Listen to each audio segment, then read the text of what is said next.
Greetings, one and all, to the most cursed, most cringiest corner of the internet. A YouTube channel content creator actively alienating everyone in both the analog and digital world. Well, welcome, and good evening, and wonderful dice of all alignments. I am Lunar D8.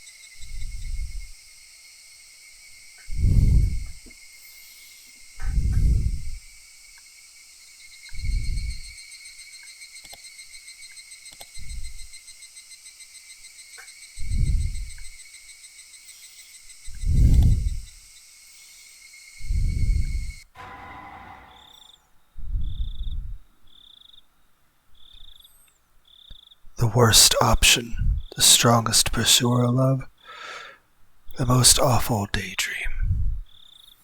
Select scenario.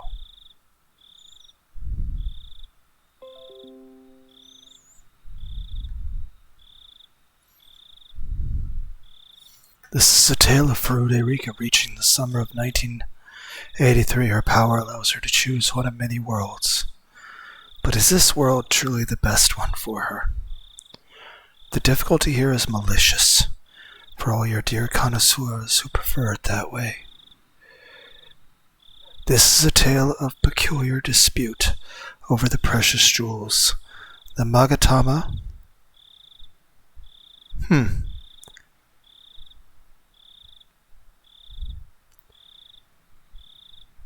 That makes me think about Shin Megami Tensei 3 of Furazu, I can't pronounce that, jewels capable of granting mutual love that befalls the club members.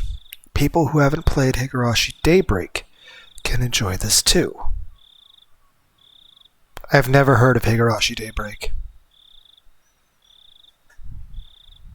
Is that the...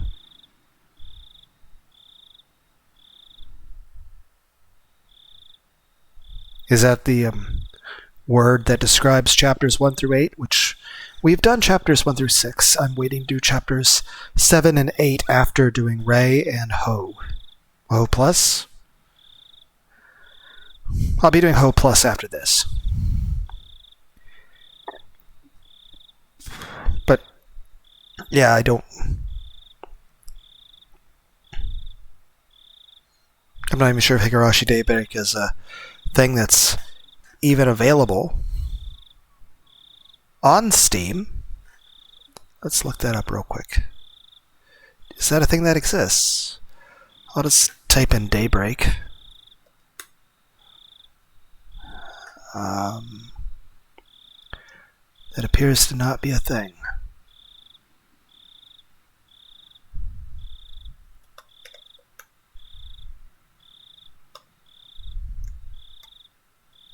Yep, whatever that is, it is not on Steam.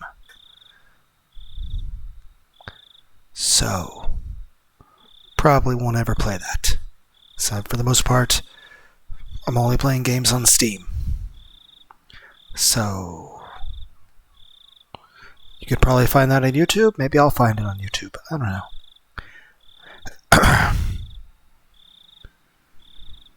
For other pairings, please enjoy Higurashi Daybreak. I'll probably find that on YouTube or something, and it'll be in the playlist called White Chamber. The ending half of Sumihoro Boshi, or chapter 6, is in White Chamber, and it'll also have Ray and Ho. Okay, within these pages is a Bible of blazing passion for today's modern apathetic youths. Even though it was meant as an after-party for Miyakashi Hen, Chapter 8, which we haven't played yet, it completely ruins the impact of that chapter. Deemed too dangerous for consumption, this legendary scenario was sealed away. Continue only if you can vow that you are truly degenerate. Also, technically there's a lot of different variations in the animes. Like there's an anime that does the true to form of the visual novels, but there's also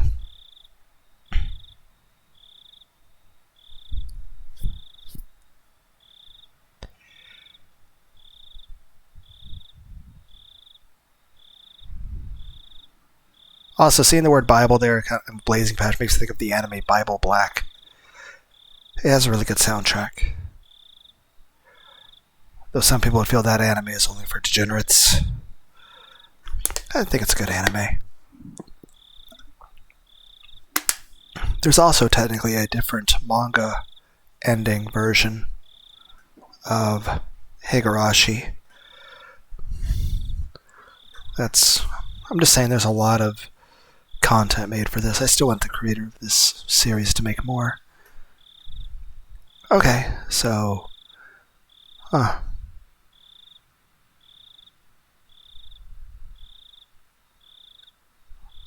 Real quick, I want to check something.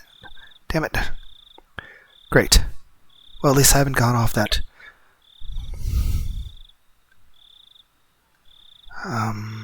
Click here. Store.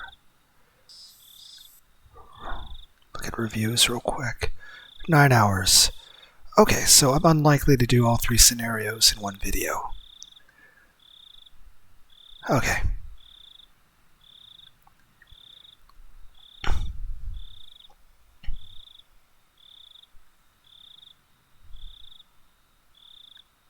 Okay. I decided to double check OBS Chan. Okay, we'll start with this, the worst option.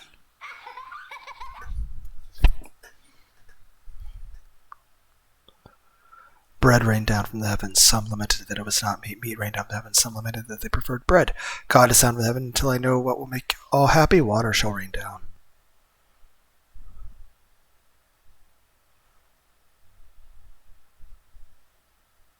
Work is a work fiction. There's not any actual persons. It's entirely coincidental.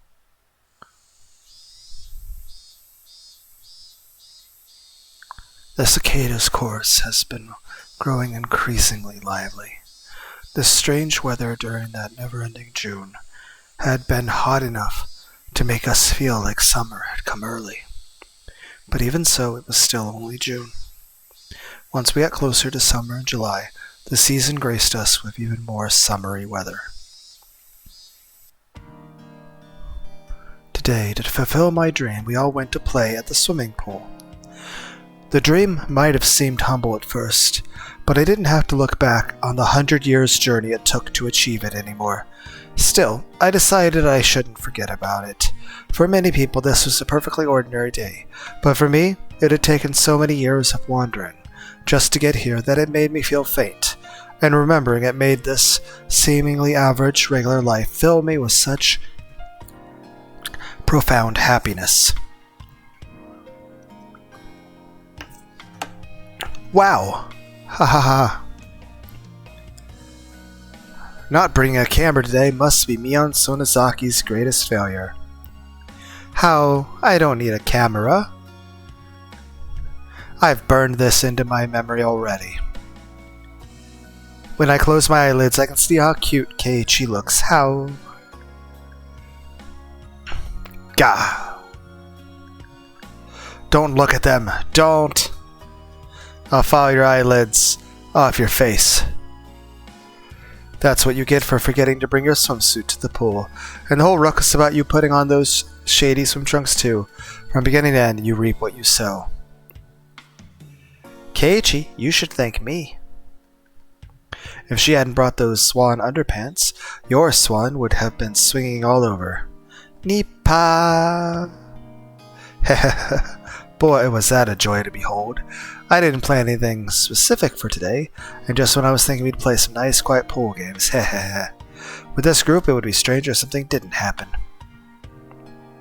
No, that's definitely wrong. If If you hadn't planned anything, you wouldn't have bothered to bring those embarrassing swan underpants here in the first place. You were scheming, looking for some excuse to get me to wear them, I'm sure of it. Ah ha ha, but today was really fun, so I'm totally satisfied, I am. It certainly was fun. On that point, I quite agree. Satoko smiled at me, looking for my agreement, so I sent her back just as brilliant a smile, expressing just how much fun all the romping about today had spent. As we all reminisced on our romp at the pool today, we got on our bikes and started on our way home. Hinamizawa didn't have any pools, so we'd gone to a public pool in Okonomiya. There was an elevation difference between the two communities, and while going downhill had been very pleasant, we had a long trip upwards on our way back. For Hinamizawa children at the zenith of their energy, it wasn't much of a chore, but we naturally fell silent as we quietly pedaled up the hill. Seeing everyone so silent made me want to screw things up somehow. Messing with Satoko at times like these was so much fun for me that you could call it the very purpose of my existence. I pedaled harder, caught up to Satoko's bicycle as she pedaled in silence, and gave her a nudge in the shoulder. Wah! Ack! Rika! Meep! After pretending to be mean to Satoko, I sped up. Of course she sped up too and chased after me. Satoko struggled to somehow nudge me back, but I was no slouch either. Our speed naturally increased, and we began to quickly pass the others in the group. What's this? A race?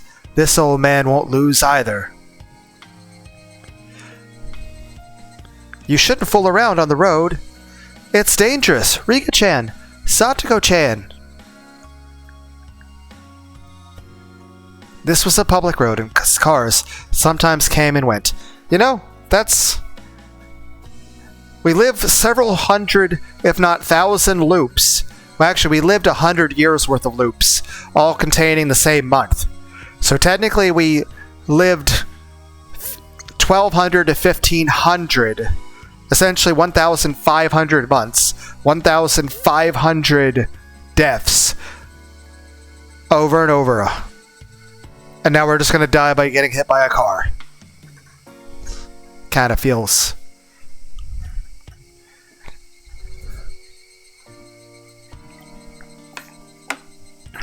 But we'd lived here a long time, so we knew not many cars came around at this hour. Rika! A car is coming! Meep! I won't fall for that trick. So when Satoko said that, I thought she was just trying to distract me. A car horn. Okay, so... we just got izakai'd.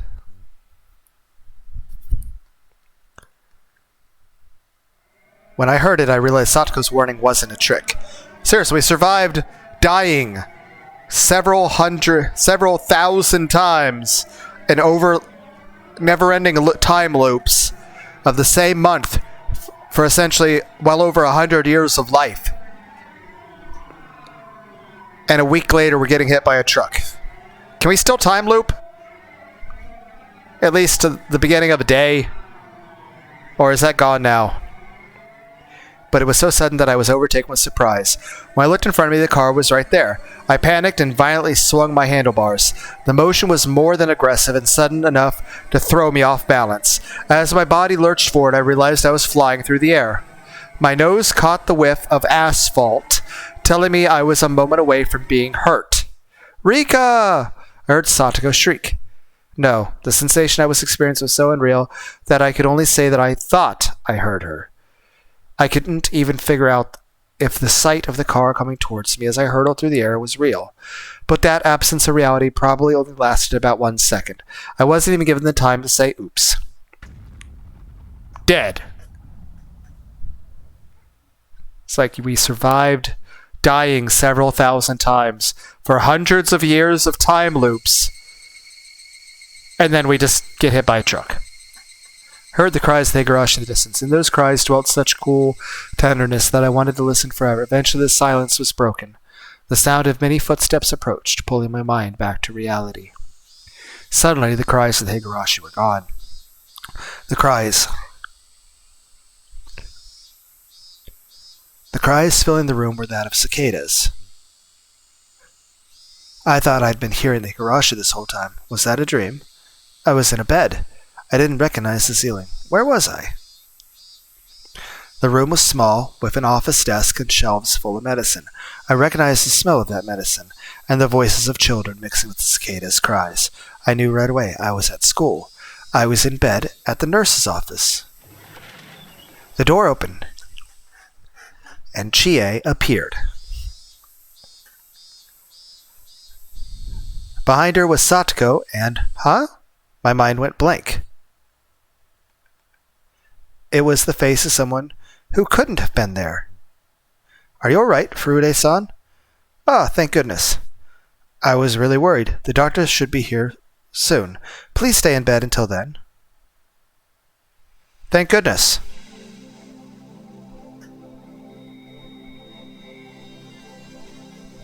Hi, Satoshi. I really was worried. My mind was still blank. Dazed, I kept staring at his face as he spoke words of concern. This person could not possibly be at school in 1983. So we survived all the hundreds of years of time loops, and now we time looped further back in the past. Or we changed realities and we brought somebody else back to life.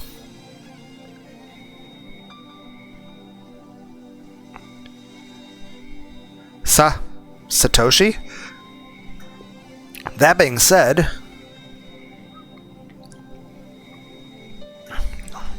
while she's seen everyone else die hundreds and hundreds of times, if not thousands of times, she has not actually seen Satoshi in, well, I'd say maybe 120 years of real time. Honestly, kind of surprised she remembers what Satoshi looks like at this point. Are you okay? You still don't look very good. Stay in bed until the doctor gets here. That aside, Satoko Hojo-san, where are you hiding? Chie raised her voice and turned back towards the hallway before Satoko poked her face out, looking as though she was sulking. I didn't throw it that hard. Furude-san is just exaggerating. That isn't how you apologize. Say sorry to Furude-san. I sensed something a little strange about Satoko's tone and mood. In any case, judging by the situation, Satoko had done something to me, and as a result, I had been carried to the nurse's office. That's how it looked to me. But didn't I pass out after falling off my bike on the way home, Rokonomi with everyone? Come here, Satoko-san.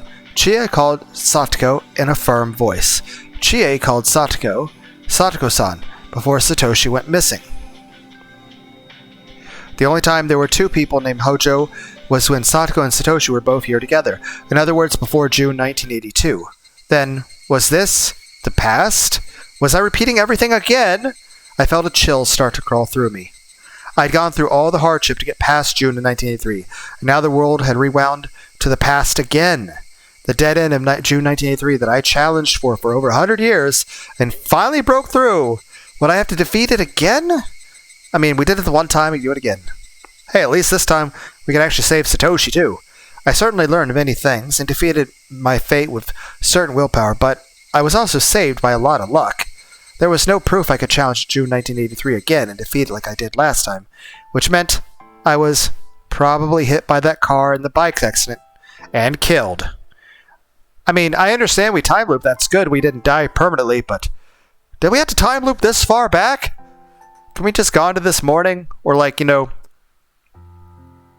maybe if we took a nap before leaving the pool, an hour earlier. So we got hit by that truck. That car hit us really hard and we died. To be fair, it'd be hard to survive, going underneath the wheels of a vehicle. And if you did, probably not walking ever again. Probably addicted to morphine for the rest of the time. And just before dying, I had rejected death and rewound the world. The way that unrealistic memory cut off was definitely similar to when I had rewound the world previously. Then, would I have to undertake a terribly long journey again? That can't be. The idea was infinitely terrifying. As it dawned upon me, I felt as though my vision was growing distant. I still hadn't fully understood just how terrifying this was just yet. Come, Satoko. You need to apologize. Furude-san, I'm sorry for throwing the ball at you. But you were just standing there and being in the way. Satoko's apology was strange. It wasn't even an apology, really. It sounded like an excuse. She looked at Chie and Satoshi, wondering if that was enough. It didn't seem like Satoko had any intention of apologizing for throwing the ball at me, because Satoko wasn't even looking at me, not really. I wasn't. It was like I didn't belong in her world. She'd never treated me this coldly before, and before anything else, she's talking strangely. It didn't seem like the situation that had befallen me was a rewind to so far in the past that Satoshi was still around. Something else had happened. Something bizarre that I didn't understand. That's how I felt as I listened to the odd way Satoko was talking. She sounded far more normal than the Satoko I knew. Satoko made a face like reading out a standard written apology was enough, then ran off into the hallway. I checked the clock and I was right in the middle of the afternoon break. She was probably rushing back to the schoolyard because she didn't want to miss any more playtime. As she turned her back on me and ran away, I suddenly felt very cold and sad. If the Satoko I knew had hurt me enough to put me in the nurse's office, she would have stayed with me the entire time. Her footsteps vanished before she'd even looked at me once. It didn't seem like she hated me. It felt like she wasn't even interested. Well, that's depressing. What was happening?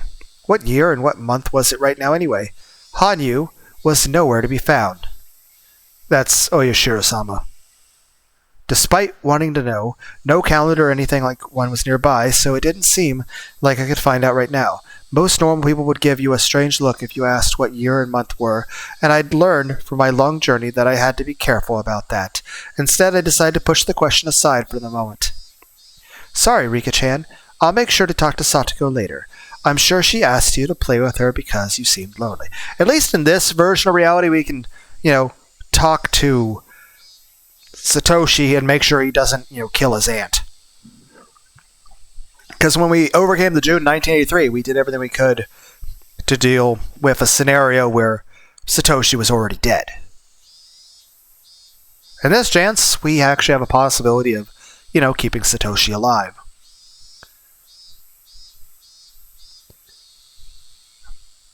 I'm sure she asked you to play with her because you seemed lonely. Meep. Thanks. I'm not worried about it anymore, so it's okay. As Satoko's older brother, Satoshi apologized in her stead.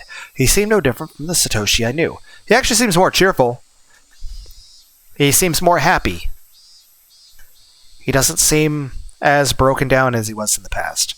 So maybe his life situation is better? I hope. All right. I'm going to go get going then. Thank you, Satoshi. Anytime.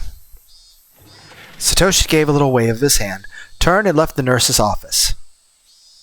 A new set of footsteps approached in his place. From their pace and sound, it wasn't a child. It was probably Coach. Chie had called for him. Ah, doctor, I'm sorry to call you out so suddenly. She just woke up a few minutes ago. Is that right? That's good. It was a throaty voice. It wasn't eerie?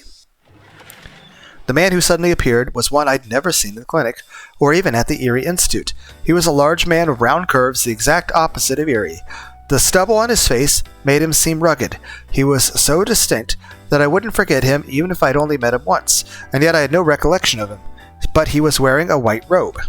And Chie had called him the doctor from the clinic, so he must have been a doctor from the Erie Clinic. But I'd never met him before. Hi, Rika-chan. You sure went through a lot. Did the ball hit you in the back of the head? Would you mind if I take a look? Meep? Without waiting for an answer, the mountain-earish... What does that mean? Like, he looks like a lumberjack? Doctor felt around the back of my head. His fingers were uncultured, completely different from Erie's delicate hands. Could you show me your eyes? Yep, you seem alright. Do you have a headache or anything? Any nausea or dizziness? No? I think you're probably fine then. Just to be sure, we'll take you to the clinic and look at your brainwaves. Still, as far as I can see, there's no problem at all. Okay, I appreciate this, especially given what I know about Hinamizawa, but this does seem a bit overkill for just getting hit in the head with a ball. But I wouldn't be one to say no to that, even if there wasn't concern about brainworms. Yeah, the doctor laughed uproariously.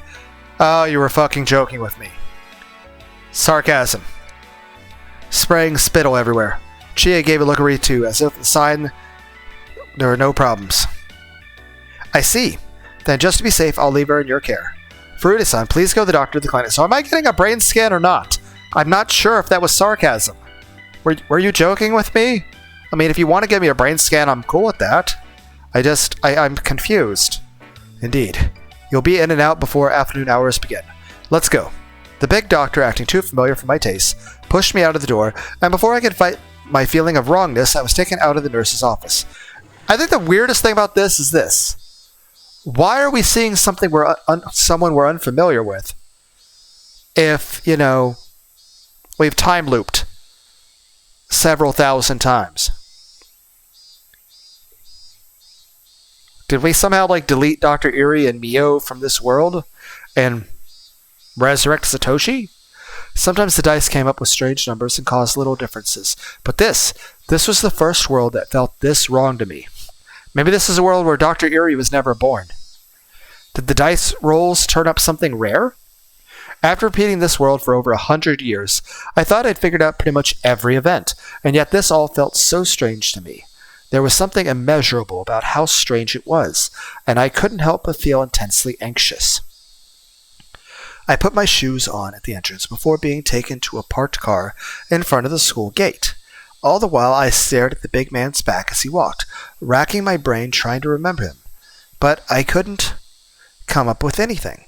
No matter how much I thought back, I couldn't recall any man like this in the Mountain Dogs, much less the Erie Institute.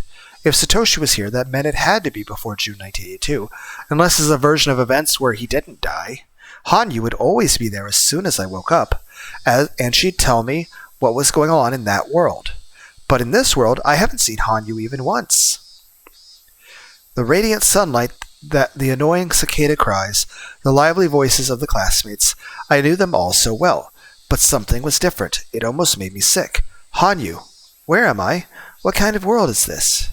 Hanyu didn't answer me. Fine then. If I went home and opened a bottle of wine, she'd be sure to come rushing in. Not once had she ever allowed me a few elegant minutes to myself. Mi-chan, take this. Okay, they seem pretty cool. Too slow. The most important rule of dodgeball is to go for the weaklings. Aiming for me was a tactical mistake. And the next slowest one is you. Yaw! Ow! I saw several classmates playing a game of dodgeball. Mion and Rena were the one in the crowd. Rena? Any world where Rena was present was later than April 1982. Yeah, Satoshi. Grantedly.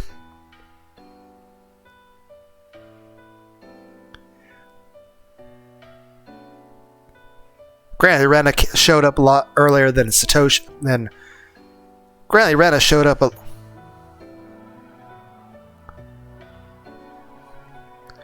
she's at least there at the same time as...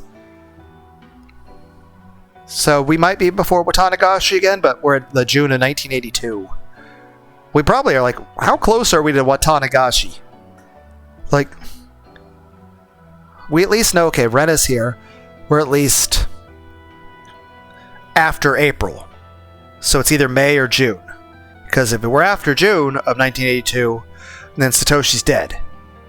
So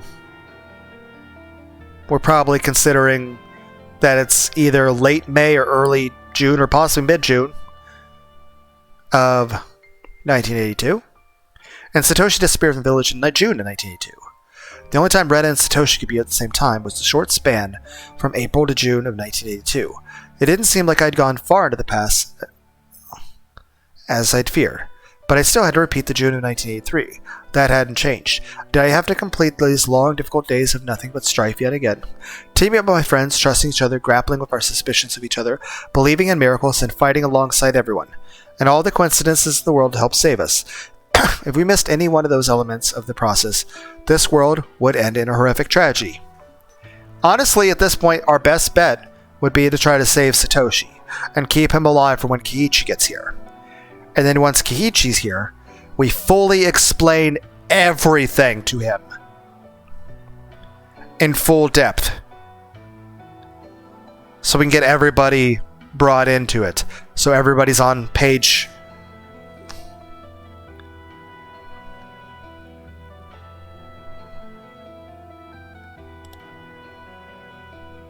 If we missed one of those elements in the process, this world would end up in a horrific tragedy. I'd gotten past this dead end before. This was the second time, so I understood a little of how to fight against Takano's group. So I probably wouldn't have to spend another whole 100 years. Even still, it would definitely take several of those years, if not dozens. We might be able to save Satoshi this time.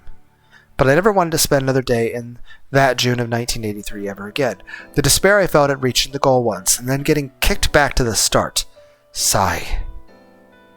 I got into the man's car, and as it bumped over the rough roads, I sorted out the situation I was in. That day in July 1983, I went to have a good time at the pool with everyone, and on the way home, there was an accident, and I died. And right before dying, I used the power I never thought I'd have to use again to turn back time once more. This world was probably in June 1982. It was considerably hot, so the Tanagashi Festival couldn't be far off. That meant the countdown to Satoshi's disappearance had already begun, unless we fucking talked to him.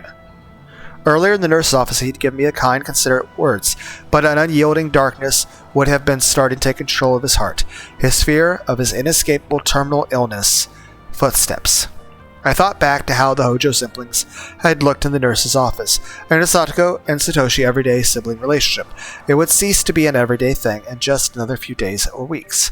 Satoko's somewhat cold treatment of me had hurt, but when I remembered that, I felt pity for her. Satoko, for now at least, treasure that time. Your relationship with Satoshi is limited. That cruel fact hadn't been overruled a single time in any of these 100. I'm just saying, if we're here, we can at least try one more time to save Satoshi. If we fail, then, well, we still can move forward to try to overcome June 1983 with Kiichi. But I'm just saying, if we can keep Satoshi around, then Satoshi and Kiichi could actually be like best friends and work together. In other words, it was inevitable. I could only sympathize with the fate awaiting Satoko now. We could still help her. We could save Satoshi. Eventually, the Erie Clinic came into view. Every time I saw it, I was struck by its magnificence. It was almost too much for Hinamizawa, but this time the clinic building felt a little dull, as though affected by the sadness coloring my heart. The car came to a stop in the employee parking lot near the back entrance. Can you walk? Are you feeling well? Meep. I'm perfectly fine. I don't think I need a brain scan. Head injuries are scary because sometimes some take a while to do anything. We'll play it safe and get you scanned. Well, I appreciate that, but I mean, given the fact that Takano has been here since 1977, plotting, trying to figure out, the Resident Evil virus stuff. I feel like they're going to start stabbing me to death as soon as I go for a brain scan. If it's nothing, you can go back for afternoon class. This was the first time I'd met this strange doctor, but he didn't seem unreliable. Maybe the cloudiness in my expression made me look like I was worried my injury was serious, and that was why he tried to cheer me up. His attempt at encouragement was off base, but for now I told myself that he wasn't a bad person at least. The air inside the clinic smelled unfamiliar to me. Inside it was the same clinic as the one I knew. But something was different. On the whole, it felt old, like I'd find cobwebs if I looked, and I recognized none of the nurses we passed. The only people I knew were some elderly villagers, chatting as they watched TV in the waiting room. Oh, is that Eureka-chan? What happened? Did you have a cold? Someone during recess threw a ball and it hit the back of her head. Figured we should do a scan to make sure. Head injuries can be scary, but you're young, so I'm sure 1 or 2 balls to the head is nothing. The old people laughed aloud, as though rubbing some spit on the bump would fix it. Something about their behavior was strange, too. The people I knew would get out their beads, start praying, and make a big fuss just because I got a bump on the head. Did we get the version of Hinamizawa that Oyashiro-sama doesn't exist?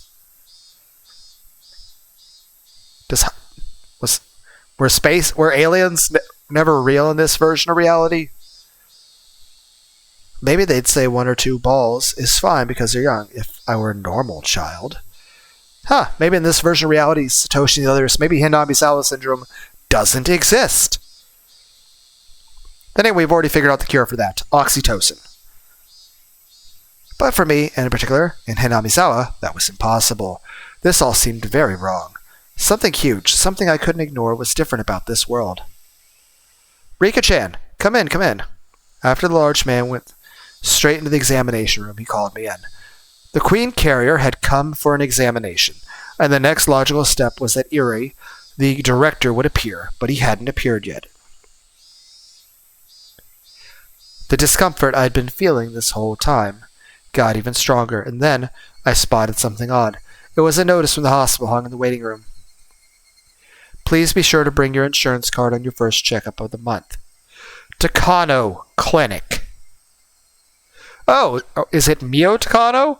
Or are we talking, her adoptive grandfather? Huh? Takano Clinic? I looked around at the other notices hung about the waiting room. All of them had the Takano Clinic written at the end. Not a single one said Eri Clinic. Where am I? Rika-chan, come on in. We're burning daylight. I heard the man's deep voice in the examination room again. I ignored him and burst out the front entrance. Why? Because I wanted to know. To know the name of this clinic. Takano Clinic. It looked exactly like the Eri Clinic I knew. But there it was, the answer to why everything felt so out of place. Where is this? I could feel the strength drain from my body. My legs gave out and I sat for a while. And for a while, I stared dumbly up at the name that was inexplicably different. I'm not sure how long I stayed like that. Eventually, the big doctor from before and a nurse came running out. They asked me if I suddenly felt sick, and if I didn't answer, they would annoyingly get even more concerned. So, somewhat offhandedly, I lied that I felt a little dizzy for a moment, but they must have thought that vertigo pointed to a symptom of something. They picked me up and brought me into the examination room, hooked me up to an EEG terminal, and told me to rest. Meep. It's really nothing. I thought this would be so annoying, so I tried to run away, and then I tripped and fell. It's the doctor's job to decide if it's nothing. Please lay down until I say it's okay, but I don't want to be a bother. Understand? I feel like I'm... you guys get... The time you're spending doing this, you can, take care of the old people in the lobby, dying of old age. I felt like the more I tried to say, the more complicated things would get, so for now I decided to play along, so I could get out of there. Doctor? Is there a doctor named Eri here? What? Who did you say? Eri. Eri? Is that your family doctor, Rika-chan? What hospital does he work at? We're getting nowhere. Is Eri not in this world? Compared to everything the adults like Akasaka and Kasai did. Compared to everything the other adults like Akasaka and Kasai did during the long battle of June 19, Eri's presence might have seemed to matter little, but it was extremely important that he was around. Without his determination to sever the chain of sadness created in Hinamizawa syndrome,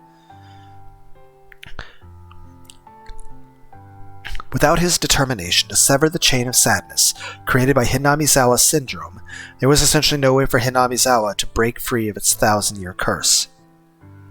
And Eri wasn't here. Plus, Eri was my only ally who knew I was the Queen Carrier. That ally was gone.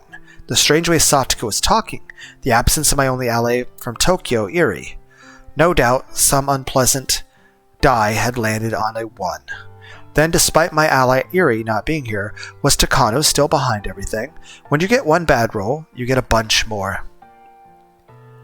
Dr. Takano passed away quite a while ago. The name comes from that splendid doctor who built such a wonderful clinic in this village. Someone I never had the chance to meet, but a splendid doctor, if there ever was one, I hear. A splendid doctor? Would the occult-obsessed Takano ever be praised as a splendid doctor? And she passed away a while ago? When I looked around the examination room, I found a picture of some old people hanging in the frame. On it was written founder and first director Hifumi Takano. Hifumi Takano? Wasn't that the man Takano looked up to, who she called her grandfather? He was the first one to discover Hinamizawa syndrome, but nobody accepted his theories about it, and he passed away in despair. Takano had understood his chagrin, and eventually made a big decision, then began to build a future so stable you could call it fate. That Takano? Another person named Takano, not the founder. I can't say I know them. None of the nurses are named that anyway. Maybe it was an old nurse who retired before I got here. There's a chance the man died before he ever had a chance to adopt Mio. That being said, that's also pretty fucking sad, because technically Mio Takano had a very dark backstory. Which means if she didn't get adopted, she probably died before she became a teenager. Which means she probably died like in the 60s or the early 70s. Having never met Hifumi. I don't think so. She's a young woman. There's nobody here by that name. If there was a nurse like that, I definitely want her to work here. The man guffawed with delight. He certainly didn't look like he was lying. He was speaking the truth. Then even Takano is gone? Erie was absent, Takano was absent. The Erie Institute didn't have its director or vice director. What did all that mean? Who was the director then? Oh, and what about the mountain dogs? The Erie Institute was, at its heart, a research institution. Without them acting as its hands and feet, it couldn't exist. Is there a landscaping company here called the Okanogi Gardeners? Huh? Landscapers? Couldn't tell ya. Never had to call one of them myself. Wouldn't really know. Where are they from? I thought they had an office in Okonomiya.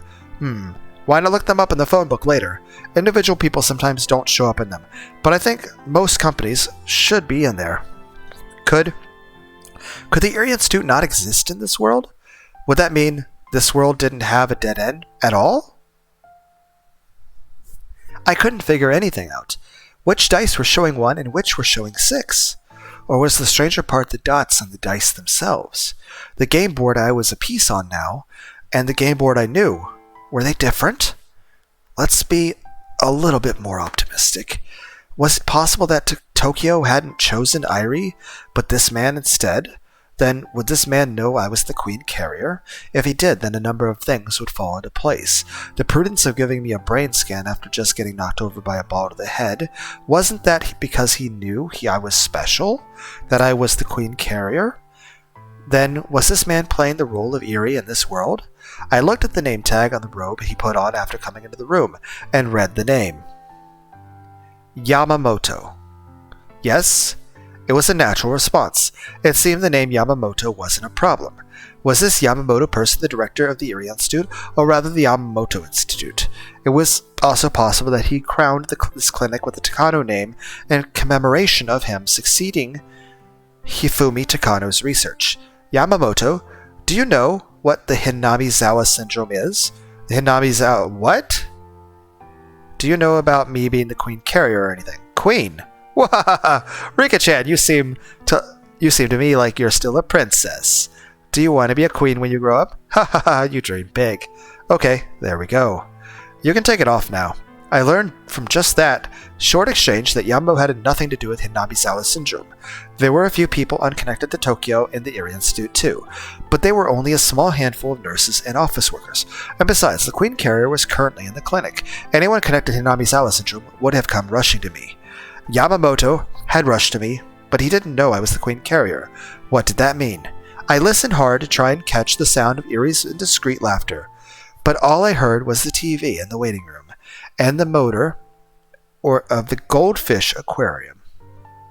That maid-obsessed man with his ulterior motives during checkups was nowhere to be seen in the examination room. It was simply uncomfortable, and the smells, dust, and medicine made me feel unpleasant. Now I knew. This really wasn't the clinic I knew. It wasn't just a strange feeling anymore. It was a clear fact now. Yamamoto left for a moment, then came back and told me there was nothing wrong with my readings. If you feel alright now, you can go back to school now. Afternoon class will start soon, so I can take you there if you need a ride. Can you go to school yourself? Meep. Meep isn't a yes or no. Which it'll be. Yes. I'm fine. Can I go back to school myself? I see. Then get going. I'll call Chie-sensei and tell her you're coming back. Oh. When I saw Yamamoto pick up the phone on the table, I spotted a tabletop calendar next to it. June Showa 58. I don't know how Showa 58, like what year in, Gregorian calendar that is. Showa 58. What was that in AD again? That's just what I was saying. What year after death is it? The Pacific War ended in Showa 20, which was 1945. 58 minus 20. I'm bad at borrowing, but luckily I didn't need it. 38? What? Yes, 38 plus 20 is definitely 58. Then if you add 38 to 1945, is 83? It's 1983, June. Is this a world where Satoshi lived but Keiichi was never born? Wasn't that the same period of time I had just been living in? But, that's impossible. Maybe Keiichi was homesick that day. In 1983, Satoshi is here? And Eri isn't here, and Takano isn't here, and Satoko is acting strangely, and even Hanyu is gone. Where am I? Hanyu, I know you're wasting time somewhere. Get over here with your ow-ows, and tell me what kind of world this is.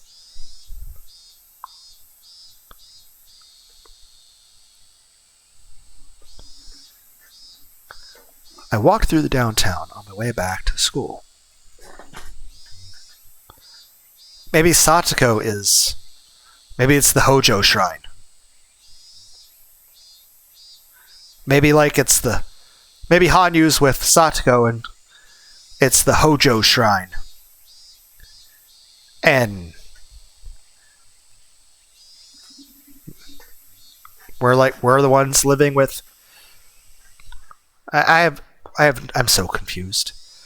All the storefronts were familiar, nothing had changed, but for some reason there was less people, and more stores with their shutters closed. This apparent state of decline reminded me of the New Year, or New Year's Eve. It was a strange sight during the season when you could hear cicadas crying. I barely passed anyone, and even when old people walked by, they didn't talk to me. Normally, if I met an old person in the middle of the day like this, they'd ask if I had a cold and was staying home from school, and they'd start rubbing their prayer beads and saying weird things. There was none of that. Just like the old people in the clinic, they reacted with disinterest.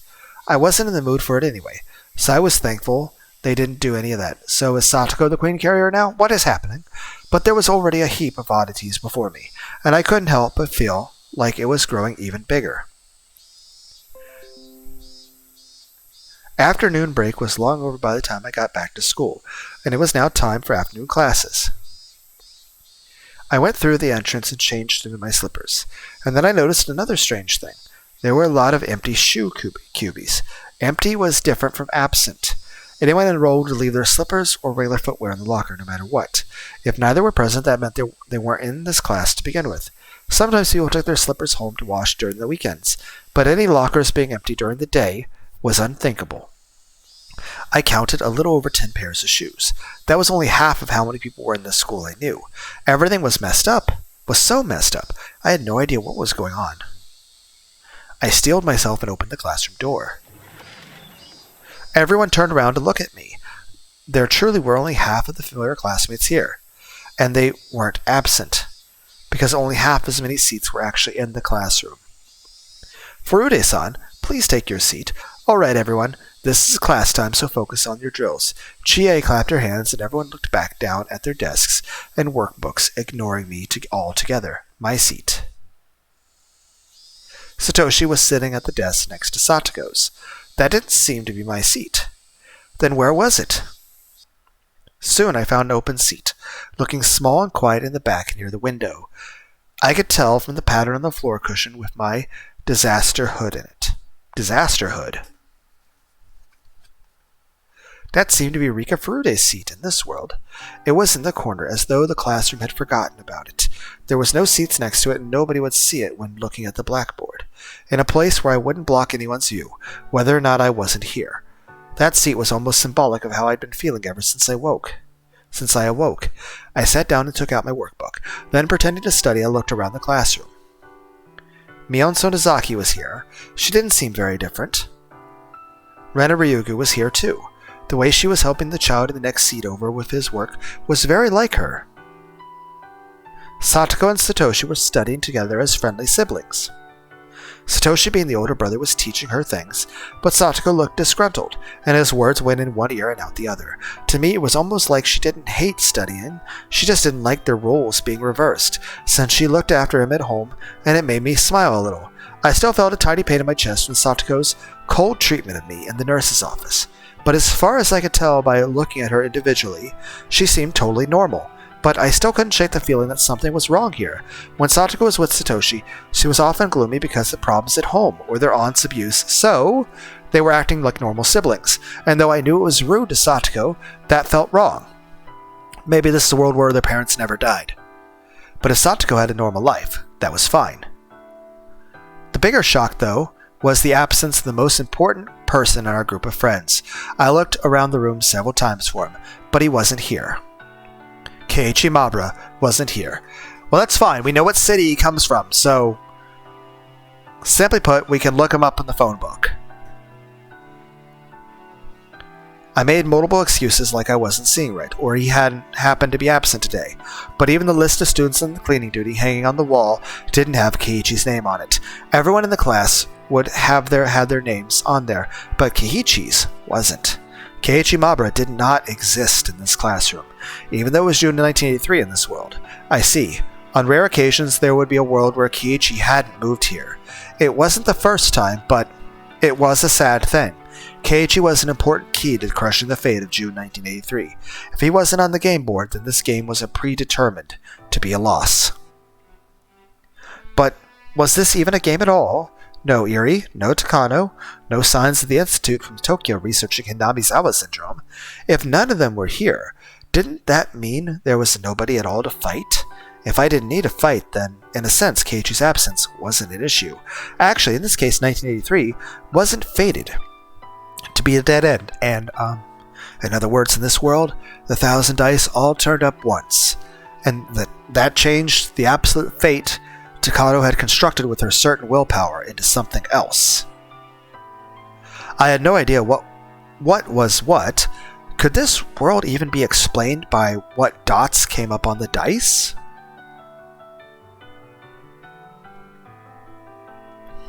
Where am I? Someone tell me. Obviously, unable to focus during class, my head was filled with the listless cries of the cicadas, and the feeling of being out of place that I couldn't get rid of.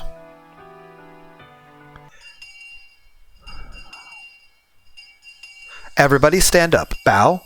Goodbye. Thankfully, Mion was still class president.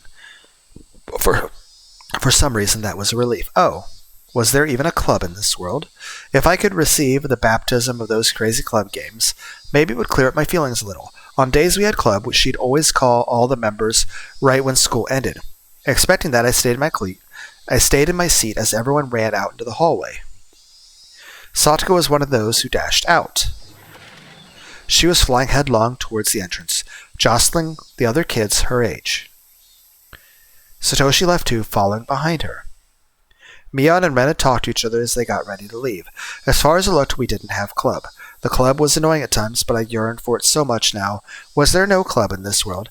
As I started to feel lonely, I saw a grin spread across Mion's face before she and Rena approached me. Normally that grin would look gross, but when Mion did it, it didn't feel bad. Our eyes met. Thank goodness. Even this world had the after-school club it was supposed to. Hey, Rika-chama. Well, that's a bit normal. You called me Chama. Got a moment before you go home? Meep, is it club? For the first time since coming to this world, I smiled. I had no idea what was going on in this world, so having one of my hopes come true made me very happy for the moment. No, not that. You're on duty tomorrow, right? Here's the logbook. And club, ha ha. What did you want to be in my club too, Rika-chan? Meep.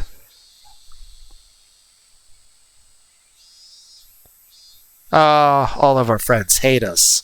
That's great. We're either absolutely nothing to them, or they actively don't like us. Do we get bullied by Mion and Rena in this world? I gleaned two things from Mion's few words. One was that I still wasn't a club member. The other was that even so, the club still existed. For me right now, that was an incredibly happy thought. Then Rika Fruta, I hereby grant you permission to join my club. Yay! Mi-chan, you're being weird. Is there no actual club and you're just making one up? Rena laughed like it was a funny joke. But why? But even if you're in the same club, you still can't do club things with us. But why not? I mean, your house and my house are in opposite directions, right? Meep? Are they? Oh. When Mion said her club, she probably meant the club of not having a club. The going home club. And she must have been saying we went home in different directions, which is why I couldn't do club activities going home together with her. In other words, the club doesn't exist in this world either. Mi-chan? Can't we have club activities with Rika-chan once in a while? But we go in opposite directions.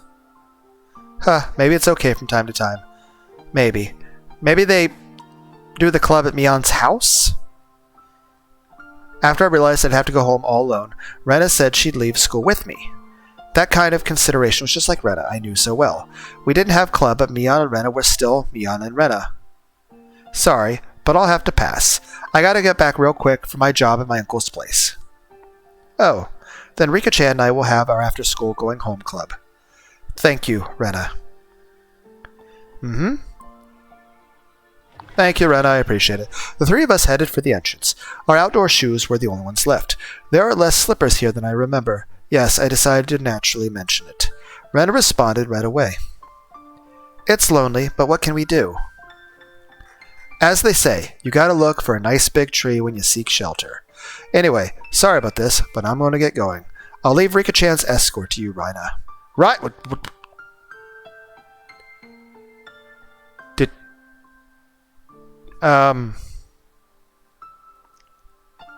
That's a big detail, but we were calling her... Right? No?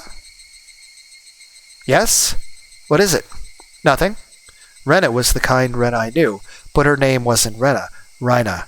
That was Rena's real name, but in the worlds I knew, she'd thrown it aside, which meant she hadn't given up being Rena, or her path leading today was different from the one in the worlds I knew.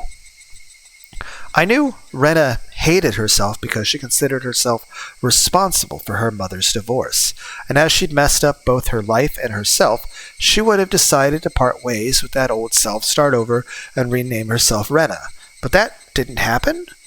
That wasn't the only thing I learned from this conversation either.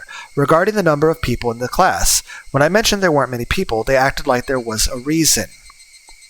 That meant the current number of students in this world hadn't been that way from the start. It had decreased to this number. Mion ran off, and Rena and I left school together.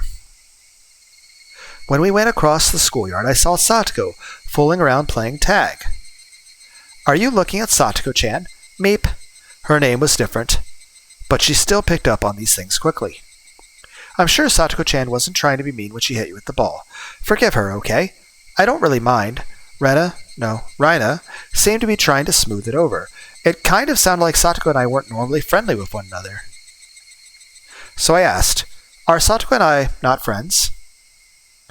Of course you are.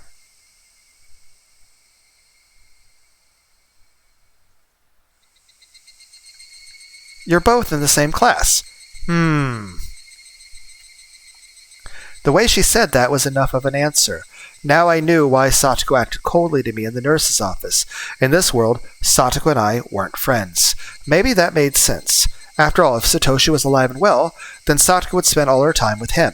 The reason Satoko and I got to the point we could call close was because Satoko ended up all alone, and I asked her to stay at my house, and we started living together. Of course, we were friends before that too, just nowhere near how close we were in 1983. Maybe in the end, our relationship was nothing more than me sitting in Satoshi's empty seat. When I thought about that, when I considered what would happen if Satoshi was around in June 1983, maybe this was the most natural future. With regretful eyes, I watched as Satoko frolicked about. Satoko looked like she was having a lot of fun with her other classmates. She wouldn't ever notice me going home from school. I'm going to stop thinking about it so much. Before the true world I need to reach, this world is all but a defective one. I don't need to bother trying to understand a broken world.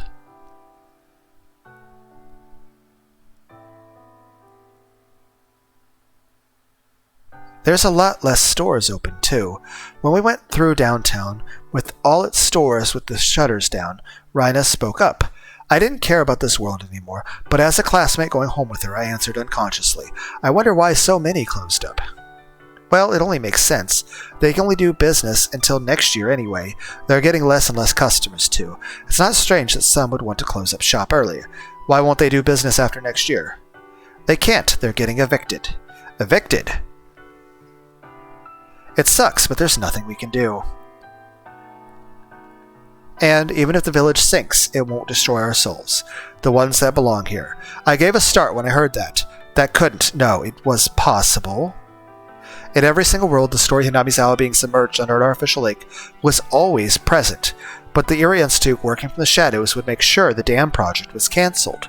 If there was no Erie Institute around to make them cancel it, that meant the dam project was proceeding as planned, and then the dam will... I heard they decided to flood this area next year. I think it'll take quite a few days to submerge, but I don't really want to watch. Maybe after it's all a lake, but watching it go under would be sad. Wasn't anyone opposed to it? At first there were, but we can't be selfish when it comes to helping the nation grow. I don't really understand, but apparently the government people were really nice and talked to us a lot about it. The dam conflict I was hearing from Rena wasn't even a conflict in this world. Everything regarding the dam was completely different from the worlds I knew. They'd proposed the Hinamizawa Dam Project, which was the same as the worlds I knew. Relations between the nation who wanted to evict us and the residents who refused gradually worsened and eventually broke down. It snowballed into a dire conflict over the dam, but in this world, it had been different from the very beginning. First off, relations between the country and the village were stormy at the very, very beginning, but apparently that was resolved quickly. The Sonozaki and Kimiyoshi families negotiated on the village's behalf, and they accepted the eviction on the promise of a large sum of compensation money. After that, the conversation was between the three families and the villagers. Nobody wanted to part with the soil of their ancestors, but for the villagers, who certainly couldn't be called wealthy, the money the nation would provide was no trivial matter. They worried over it to no end. Rumors flew about, wondering if Oyashiro-sama's curse would befall them if they abandoned these lands. But the Furude family head, my father in other words, declared we couldn't be cursed if we built Oyashiro-sama a new shrine somewhere else and remembered to honor him. Despite many objections, the elderly agreed on a cooling-off period of several years. In addition to the compensation money, they demanded the movement of the Furude shrine, the graveyard and its symbolic trees, in addition to the guarantee of a new place they could call Hinamizawa, and if those requests were fulfilled, they would consider agreeing to the eviction. The nation consented to this. They proposed preferential occupation rights of reclaimed public housing land in Shishibone. With regards to giving the town a new name, they considered that the residents' proposal as most important, and they consented to the movement of the shrine, graveyard, and other locations as well. In conclusion, there were several years of turmoil. The dam conflict never happened in this world. Everything was resolved through talking alone, which would also mean Satoshi and Satoko's parents would have never died. Does that mean Rika's parents never died? Does that mean the dam construction worker never died? And the villagers had actually agreed to the dam project. Actual construction on the dam had begun a few years ago, and apparently construction vehicles were a constant source of traffic on the village's wider roads, and the eviction deadline was set at the end of April next year, so more than a few families had begun moving out in advance. One closed shop's shutter had a worn paper notice on it. On it was written, "Our deepest gratitude for your many years of patronage." I spotted a few other notices with "opposed to the dam" on them, but those had deteriorated over time, a silent indication that the dam war was a thing of the past now. I don't think all of the kids in class are moving into the public housing. Satoko-chan's family is supposedly moving somewhere else.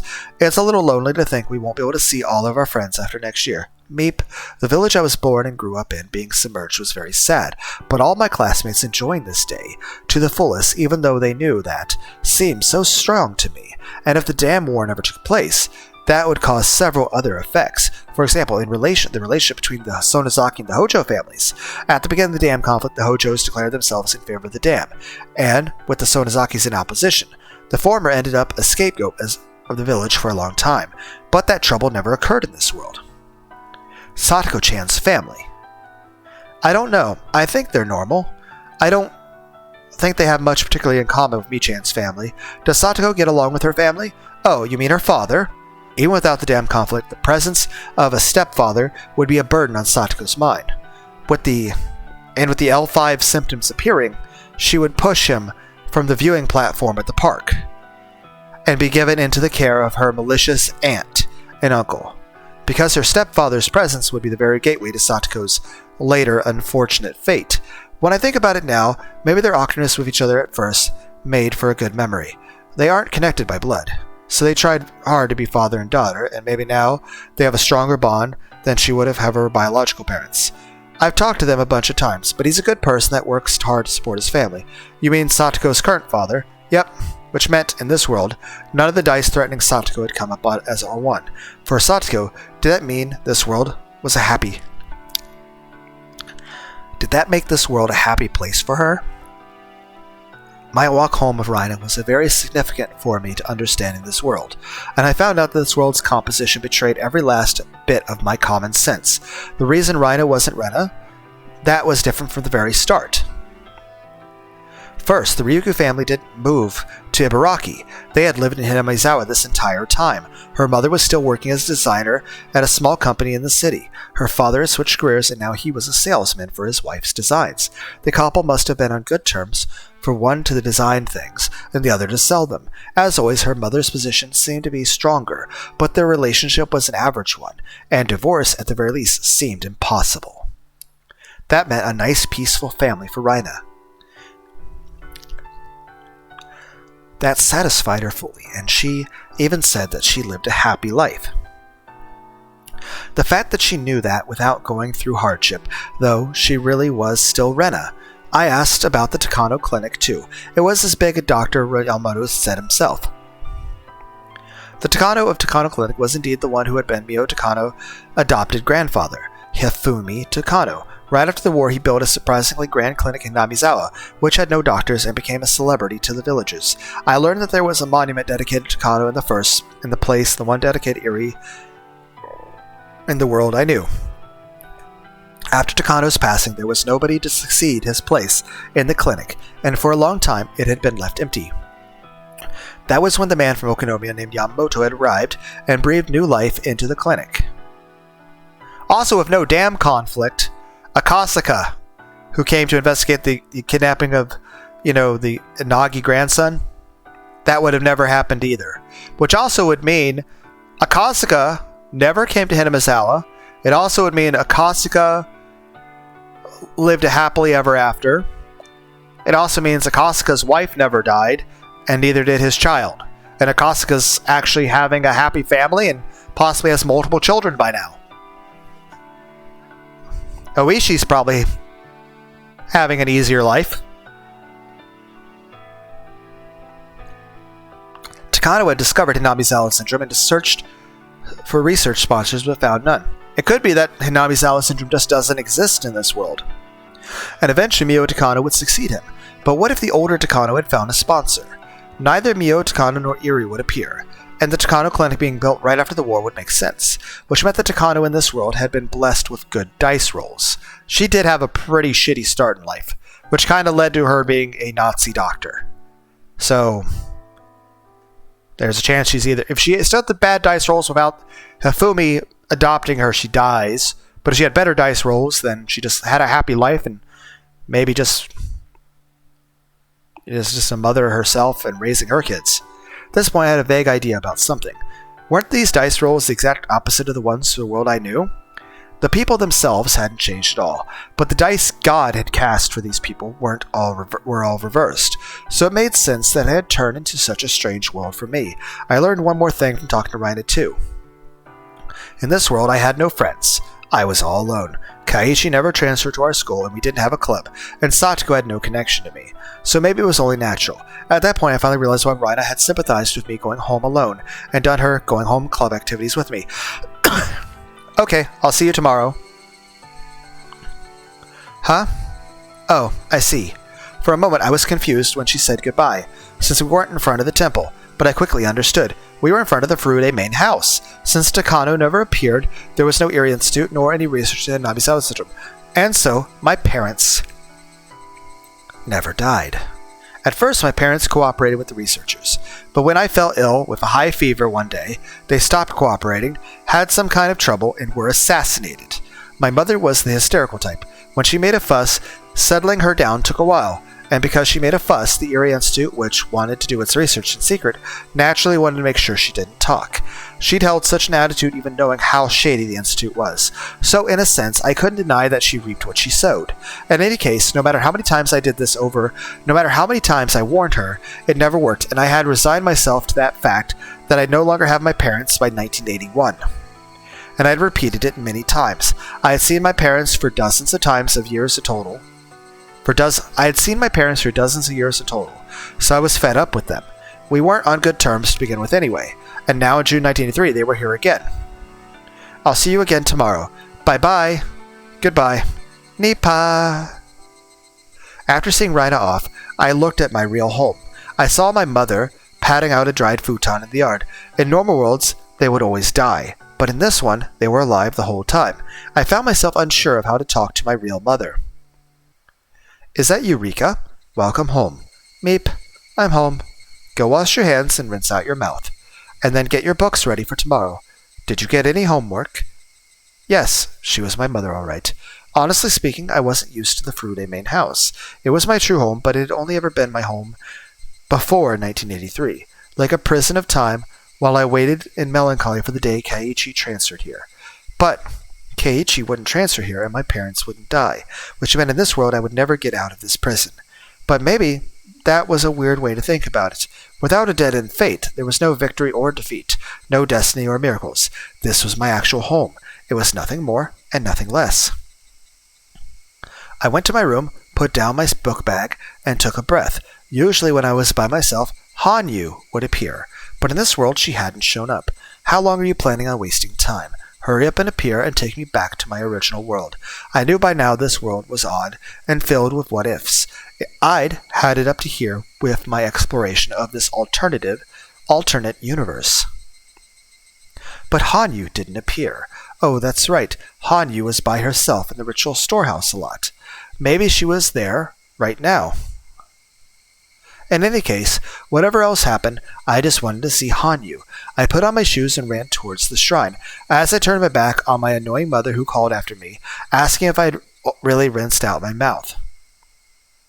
In a world where my father was alive, it was hard to get the key to the storehouse, but thanks to the innumerable worlds I'd been through, I found a way to get into the storehouse without it.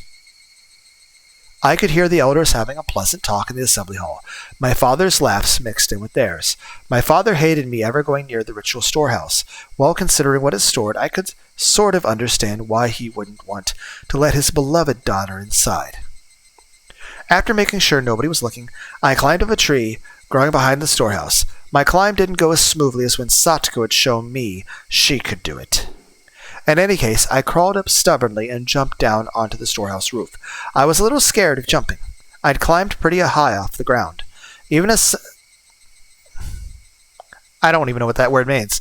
Centenarian? Which can't escape the danger of heights. If I recalled right, there was a broken lattice window on the roof, and you can get in and out through there. This world was betraying all my expectations and giving me the exact opposite. I considered that maybe you could go in and out through it anymore. But in the place Satoko once told me about, it was broken just like she said, and a child would be able to fit inside. Even trivial things like this were a relief. Maybe just the sun setting in the west would be a relief for me right now. Because in this world, it could always set in the east or the north. Yes, this discomfort I felt at having to doubt everything made me feel dizzy and sick. Hanyu? Hanyu, are you there? No answer. I was too afraid to call out again, because maybe if I did, I still wouldn't get any answer. For me, personally, Hanyu not existing in this world was the one dice roll that couldn't happen. Hanyu? Hanyu! Then I felt something I couldn't describe. The presence of someone but not a person. Something only I could perceive. The presence of Hanyu. But Hanyu always answered me when I called for her. She wasn't now. What did that mean? But she was here. She was. I couldn't help poking my head through the roof. I climbed down a bundle of hanging chains and entered. Hanyu! Hanyu! Where are you? Answer me! Rika! Rika, where are you? This time I heard her for sure. There was no doubt. Hanyu! I'm right here. Where are you? I can't see you at all. Rika! Rika? Answer me! Hanyu's feeble words implied she was actually the one who couldn't hear my voice. I looked for a place where I could hear her better. Before I realized it, I went to the altar in front of the holy vessel. Something that looked like a small crystal ball was on the altar, and I sensed it giving off a faint light. That was where Hanyu's voice seemed to be coming from. The ball was about the size of a large toy marble, but it was seated respectfully on a small cushion, which told me was no ordinary stone. I took the crystal ball in my hand and pressed it to my ear. Rika, if you can hear me, please answer again. Rika! Rika! There was no doubt. I was hearing Hanyu's voice from this crystal ball, and it sounded like it was searching for me, growing more distant all the while. Hanyu! I can hear you. It's me, Rika. I'm right here. Rika! Rika! I can hear your voice. Where are you? I can't find you. Your voice is so distant. I don't understand. Please call louder. I'm here. I'm right here. Why can't I hear your voice from this crystal ball? Wait, no, that's not important. I'm right here, right in front of the altar in the storehouse. Hanyu, Hanyu, I can hear your voice. I'm searching for you now. Please don't let go of the fragment. Keep on calling my name louder. I'm here. Hanyu, come, hurry. Hanyu, Hanyu. For a while, I kept shouting her name as if I'd gone mad. It was like clinging to a tin-can telephone right before the string snapped. If Hanyu's voice cut off in the middle, if she left me behind alone in the darkness of the storehouse, that was scarier than anything else I could imagine. So as she told me to, I shouted her name over and over. Hanyu had to be searching for me by listening for my voice. I didn't know what her situation was, but it seemed Hanyu and I were far away from one another, that we were immeasurably distant. And as the crystal ball's light strengthened, I knew she was coming closer. At first, the light I sensed from it had been faint, but now it was bright as a weak miniature light bulb, and I could clearly see it was shining. Rika, what's going on? I can't enter the world you're in. What? What are you saying? I'm the one who needs help here. I don't care how, just come here. Take me out of this world. Rika, please listen carefully. For some reason, your world rejects me. This should be impossible. Given that she's both a paranormal existence and a deity, I couldn't imagine any situation that would make her anxious enough for her to weakly say, this is impossible. All I could do was keep on wailing, half insanely, for her to do something, anything. But I can't do anything. Ow, ow, ow, ow, ow. This is the first time. This isn't possible. Stop acting so miserable and hurry up and do something already. Anything. I can't, Rika. Your world is giving off a power that rejects me. If you don't do something about that, there's nothing I can do. Stop saying things that don't make sense. What do you mean a power that rejects you? You're a deity. That can't be. Yep, you're right. It can't be, but there is no fragment on this side, so I can't line up the pieces. I don't know how, but the fragment is lost somewhere in your world. Fragment? What do you mean? Explain it so I understand. I'll do anything I can. Continue to act so deranged won't help with anything. I managed to figure out what Hanyu wanted to say, and now I knew I had to eliminate the obstacle. The situation utterly escaped me, but it seemed like I didn't do something. Hanyu couldn't appear in front of me. I'm sorry for losing my composure. I'll calm down now. So explain again, please. What on earth is going on? Rika, I don't know why this is, but part of a fragment, which should be in the world of the gods, seems to be lost in the world you're in right now. As an analogy, it's like the key you need to unlock the door being locked inside that room. What's a fragment? What appears as the world to you is called a fragment in the higher dimensions.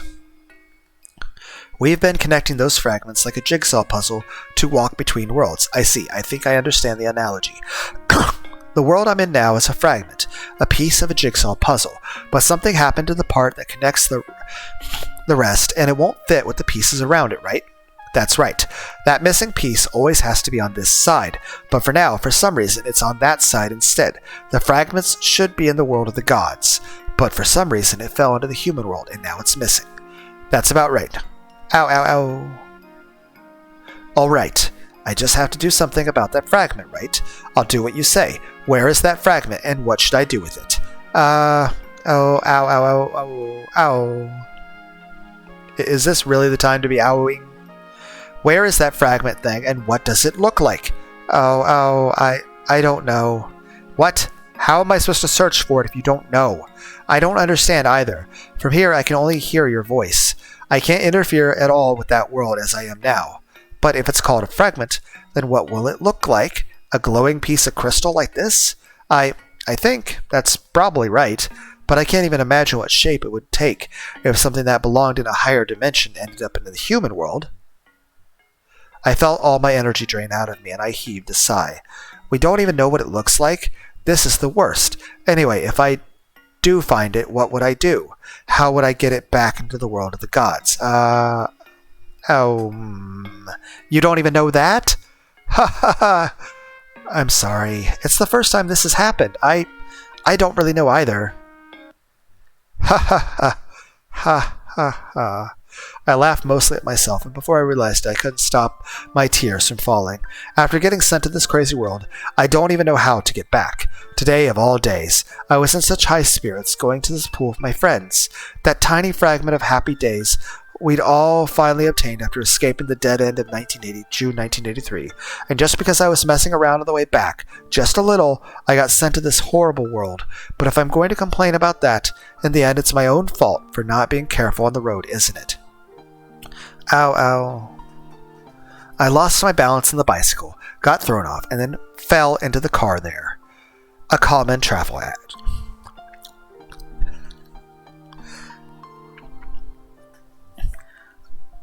A common traffic accident. A common death of a child. It just happened to be me this time. The future I'd won, after over 100 years. Now, just because of that, everything was in pieces. I could wail all I want, but the only thing at fault was my own carelessness.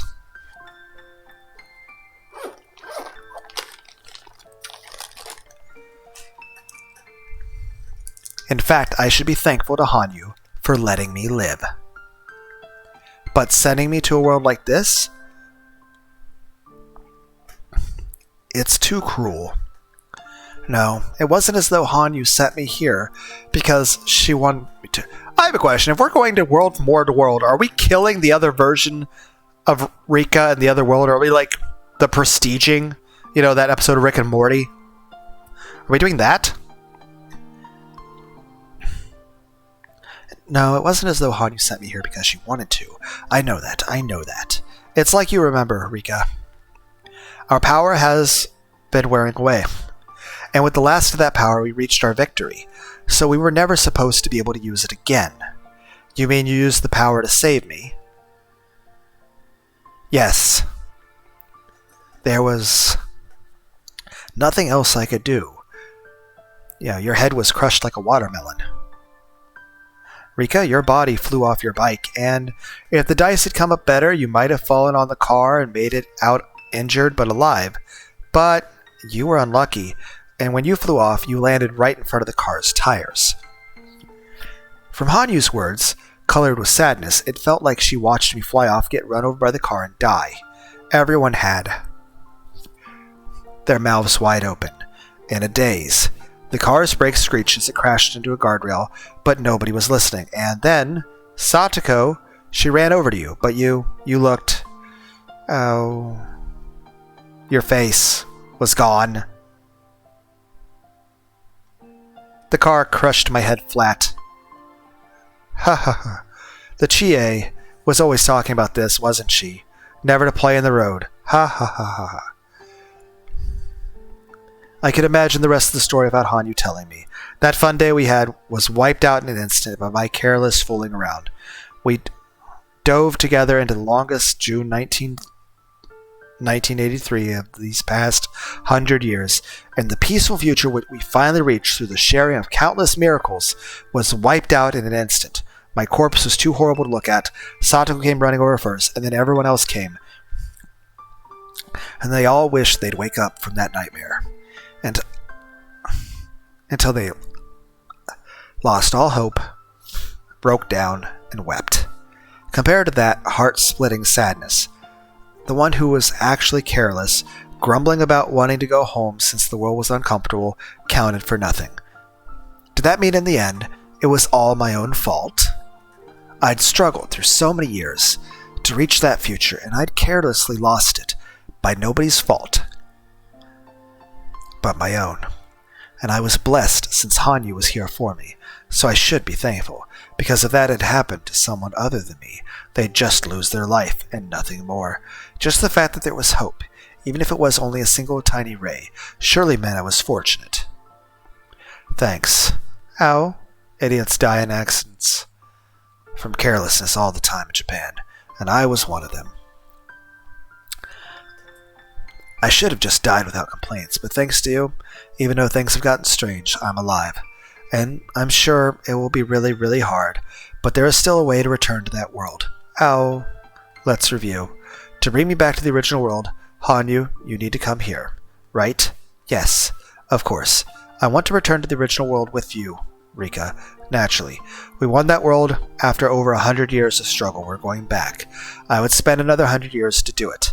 I won't lose. I won't lose heart, just for fooling around a little on the road, and being sentenced to another 100 years, that will make me cry. Rika, even in the world beyond, everyone is praying for you. They're praying for that, even if it costs them their lives, that you turn back time and make it so the accident never happened. I think those prayers were why I was able to find you, Rika. In this storehouse, in which I could smell any dust, I thought I caught the scent of incense. I couldn't see it, couldn't hear it, but somehow I knew. It was my funeral, and I thought I could hear them. My friends.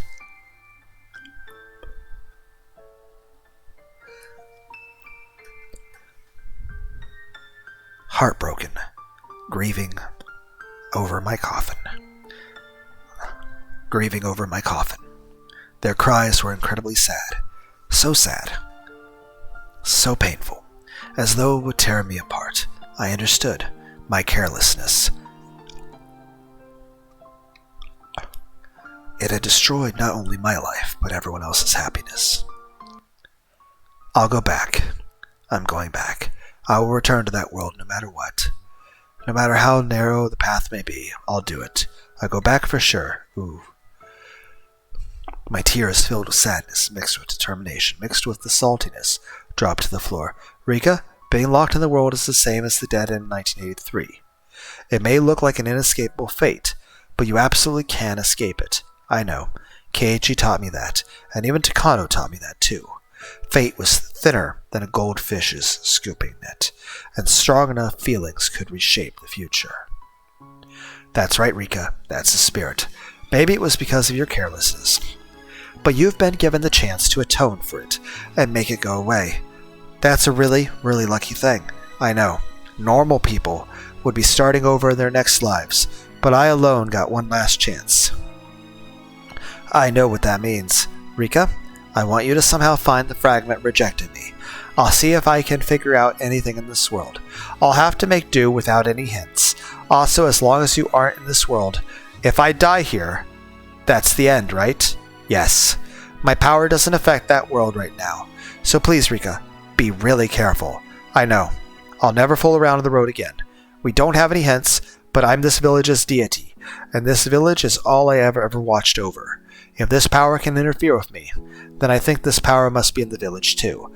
Somewhere in this village. If it has anything to do with you, to be honest, I'd think it would be in the ritual implement storehouse. Rika, is there anything in the storehouse that isn't in the usual worlds? I don't know. I can't tell right away. There's no proof. It would be obvious, right? If it's enough to interfere with me. Rika, you've stepped into places incredibly close to the world of the gods before, so you might be able to sense it. Another thing to worry about. I don't think anything on this altar, including the crystal ball, has changed at least. But this is a strange crystal ball. It's interesting how, for a mere marble, it's on display in such an important place. Right now you're holding the Furude Shrine treasure, the Kamu no Mikoto no Ri. Long ago, when I performed a miracle at the Furude Shrine, I left it there as proof. After such a long time, most of the power inside is gone. But luckily for us, it's the only source of power I have that affects you. If it had more power, or if I could prevail against this, I might have been able to go to the world you're in, which means I'll only be able to talk to you with this crystal ball for a limited time. Yes. Rika, can you hear my voice? From here, your voice sounds like it's slowly fading away. I get it. It's like a transceiver about to run out of battery power. Alright, I won't contact you unless it's important. That way we can talk for a little bit longer, right? Probably. Then that's enough. I'll rummage around the storehouse now. It couldn't be hidden anywhere if it's the same size as this crystal ball, and it might not be in the storehouse either. I'm going to need perseverance for this job. Rika, please do your best. All I can do is stay here and cheer for you.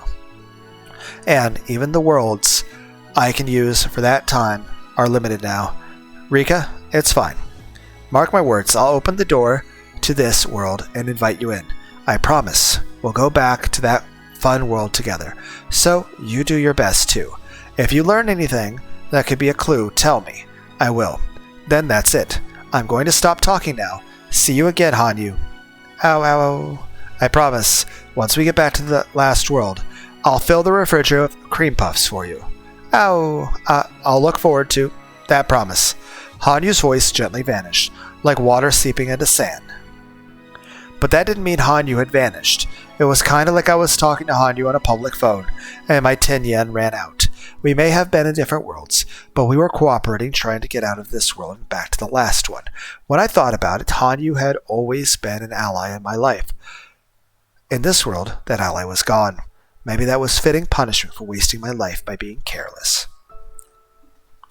To get back to the last world, I would pile up as many stones as I needed to, for these were the banks of the river Styx.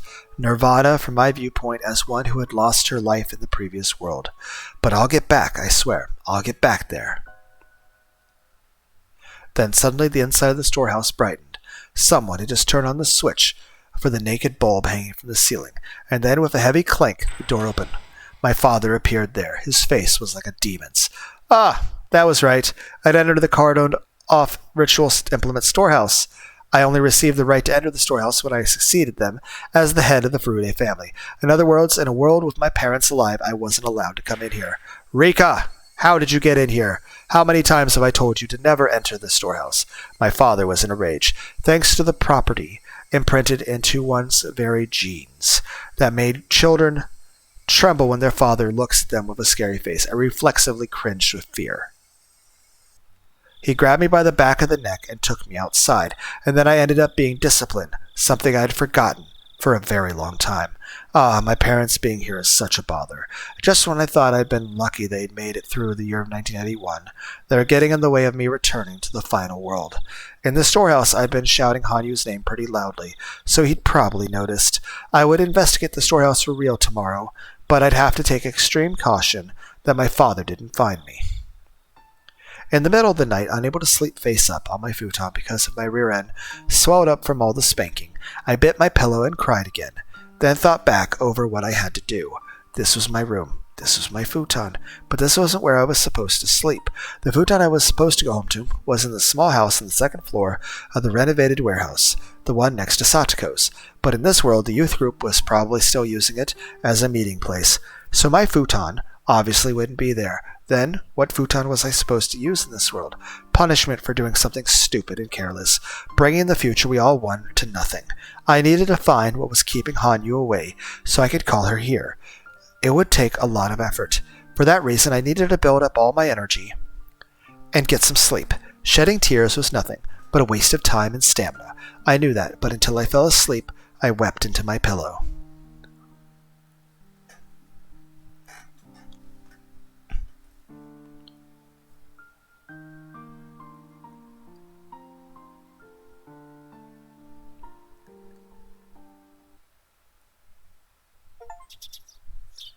Find yourself in a different world, another 83. I'd hoped Satoko would be there when I woke up that morning. I'd hoped this baffling world was just a half-awake dream of mine, so when I woke not to a familiar ceiling but to the one in the Furude main house, I could feel nothing but disappointment. My mind hazy, I recalled the situation I'd been put into. Thanks to my own carelessness, I'd gotten lost in this strange world. Hanyu's power couldn't reach here, so it would be incredibly difficult to escape. It was like trying to climb up the spider's thread to paradise. But the spider's thread was still there. No matter how thin it was, its presence meant there was still a chance to discover what was blocking Hanyu's power, and I didn't even know what it looked like. The only possible clue was that Hanyu was the deity of Hinamizawa, so it was probably in the village somewhere. I picked up the crystal ball, which I'd snuck out of the ritual implement storehouse. The ball gave off a weak and somehow unnatural light. I pressed it at my forehead, and I could sense a faint presence that only I, as a witch, could feel. I was sure that whatever I needed to find, I would get the same feeling from it as this. But again, like the crystal ball, I'd probably have to hold it to my forehead to sense anything. It didn't seem like things would be as simple as wandering about until I felt something. But if it was related to Hanyu's power, like the crystal ball was, it was almost certainly in that storehouse. Unfortunately, the storehouse was a complete mess of everything from ancient torture devices to piles of old documents to mountains of trash I didn't even know how to use. The only place with any semblance of cleanliness was the space around the vessel and the altar. Finding anything, especially an object as small as this crystal ball, would be no simple matter. "Rika, eat your breakfast and hurry on to school." I heard my mother's voice from the kitchen. The school in this world wasn't the one I went to. If I had the time to go somewhere I didn't belong, then I should be using it to search for the storehouse. But there was no proof my search would only take 1 or 2 days. I really hated to say it, but since I didn't even know what it looked like, maybe I needed to prepare myself for the search to take years. If I didn't go to school, Chie, ever conscientious, would call the house to see if I was staying home that day. If that happened, it would cause trouble with both the school and my parents. I couldn't imagine how much time this search would take. If my parents grew suspicious, things would get harder. Slow and steady wins the race, I guess. Although it was frustrating for weekdays, it would be better to pretend I was going to school like normal. I let out a languid sigh, got up, and decided to eat breakfast. During mealtime, my mother's ramblings about how I was never allowed to go into the ritual storehouse again steadily made the food taste worse. My mother was always insistent and long-winded. I hated this part of her. The elders in the village laughed and said she couldn't help it, since she did it for her only beloved daughter, but to me she was just a nuisance. Tough love wasn't what I needed at the moment. The only thing I could be thankful for, maybe, that I didn't have to make breakfast for myself. But I couldn't do it on my own, so I almost would rather she left it to me. After I was done eating and started getting ready for school, my mother continued to nag me about making it on time. Ah, how aggravating. Maybe going to school wasn't so bad. I wouldn't have to see my mother's face for half a day. I thanked her for the food, cleaned my plate and utensils in the sink, and left immediately for school.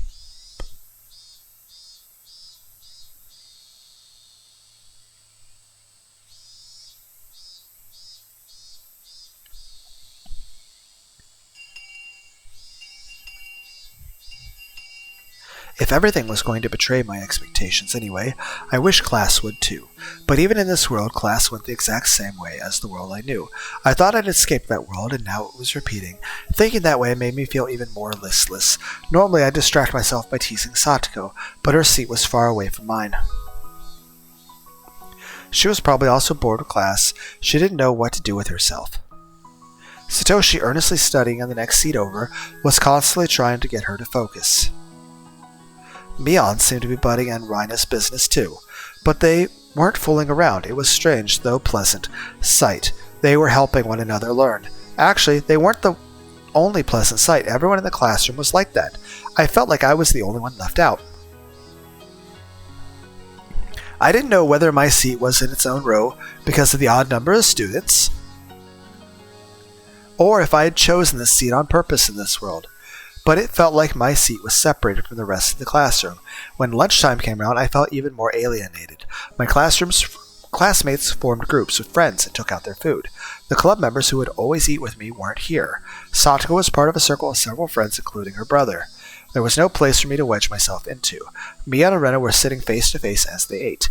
No room for me there either. And nobody asked me if I wanted to eat with them. And they had fun eating their own meals, so this seemed natural, like it was something like happened every day. For a short while I waited, hoping for Satoko or Mion or Rina to invite me over. After the clock's minute hand moved 5, then 10 places, I realized I might even be left behind in eating, and finally gave up and opened my bento box. Inside were the leftovers last night: burned hamburg steak and white rice with nori seaweed that was now sticky, spinach wrapped with gooey nori, and the remains of kinpura with chopped burdock root, also burned. I guess I'd forgotten about that. For some reason, my mother overcooked everything. "Summer is dangerous if you don't let the heat in," was a favorite phrase of hers. She would cook steaks until they were rock hard, and even when she made fish, she turned half of their insides to ash. Even Satoko was better than that. At least she knew how to cook things. How hot to cook things. And when I learned how to cook from Hanyu, and started to make things better than my mother, she must not have been happy. It tasted terrible, too. No presentation either. If Mion decided to have a bento contest and I only had this, I'd end up in last place. But there was no club in this world, so I didn't have to worry about that. Satoko's happy laughter, not being directed at me, made me feel sad. Suddenly our eyes met. Did my feelings get through? Satoko burst out of her seat and glared at me. "What are you staring at? If you have something to say, say it." I don't have anything to say." "Stop it, Satoko. You just happened to look at each other, didn't you?" "It didn't just happen. She was staring at me this whole time. It was getting gross. Come on." Satoko and her friends began whispering amongst themselves while looking at me. I couldn't hear what they said, but I could easily imagine them enjoying themselves. "I'm sorry. I won't stare at you." "I hope not. You are making my cream croquettes taste worse." I angled my desk a little so that I couldn't see Satoko and the others. At first I had called this world Satoko cold, but it looked like I was mistaken. This world Satoko either didn't like me or outright hated me. And the other kids close to my age seemed to have formed a community around her, with no place for me in it, so they all hated me too. The hardened ash-like steak tasted of salt. Why did I have to feel this sad and lonely when I ate? In all of the other worlds, all the club members would be enjoying lunch together.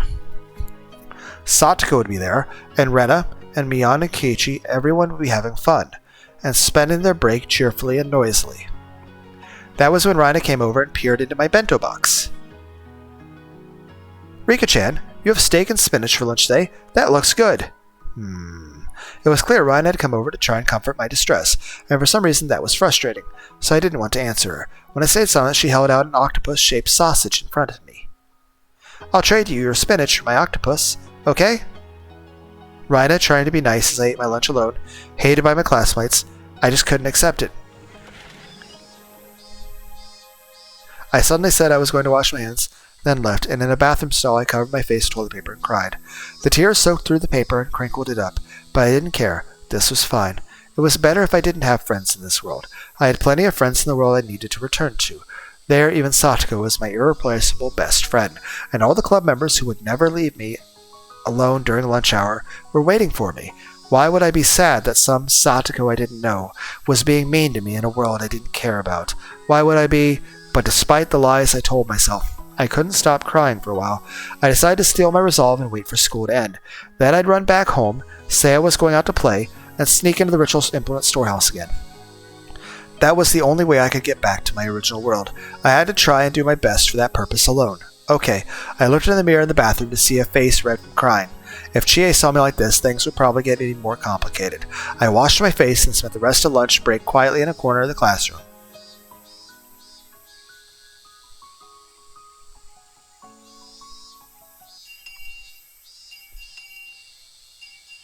After school, I literally dashed out of the building. It would be a huge pain if I ended up caught in the rush of the other classmates as they headed out to go to play. I think Satoshi called after me, but I ignored him. He was probably just trying to apologize to his sister about what happened during lunch. I didn't care about that. I didn't want to stay in this horrible world a second longer more than I needed to. I ran full speed back to the house, ignored my mother when she asked as usual if I had any homework, and searched for a lantern. Then I told her I was going out to play, and without waiting for a response, burst out of the house. Then I went around the shrine and looked for my father. I saw a note hanging on the assembly hall that said there was a shrine association meeting. I could hear my father's voice amidst the light-hearted chatter. It was the same opportunity I had yesterday. Today I'd have to be careful not to let on that I was inside. After making sure nobody was looking, I climbed up the tree I'd gotten the hang on yesterday. I had been scared of the height before, but I wasn't afraid any longer, probably because I'd cried my eyes out and resolved myself during lunch. What I really had to be afraid of wasn't heights or my parents or the cold-hearted Satoko. It was not being able to return to my original world. The next scariest thing would be losing contact with Hanyu, I think. In the darkness of the storehouse, I took the crystal ball out of my pocket. Its weak glow seemed a little more energetic than yesterday. Maybe if she rested, a little of her power would come back. Nevertheless, it was still weak. If I wasted it on fruitless conversation, the light might go out entirely. I firmly squashed down the desire to check and make sure I could still call her and turn on the lantern. It was time to go treasure hunting. Was there anything around, anything only I could feel? Something that felt the same as this crystal ball somewhere. I closed my eyes, honed my senses, and hoped, but all I heard were the cries of the cicadas. I hadn't expected anything else. It looked like this would be a tough nut to crack. Too optimistic. Phew. Searching the entire storehouse, how much time would that take? I didn't want to imagine it, but I had to do it or I couldn't go home. I'd do it systematically. Start in the corner and go in order. Without knowing what it looked like, I'd start in the corner and go from there, not even letting water past. And despite all that, I had no proof it was even in here. I felt like it would be easier just to fight Takano and the mountain dogs again.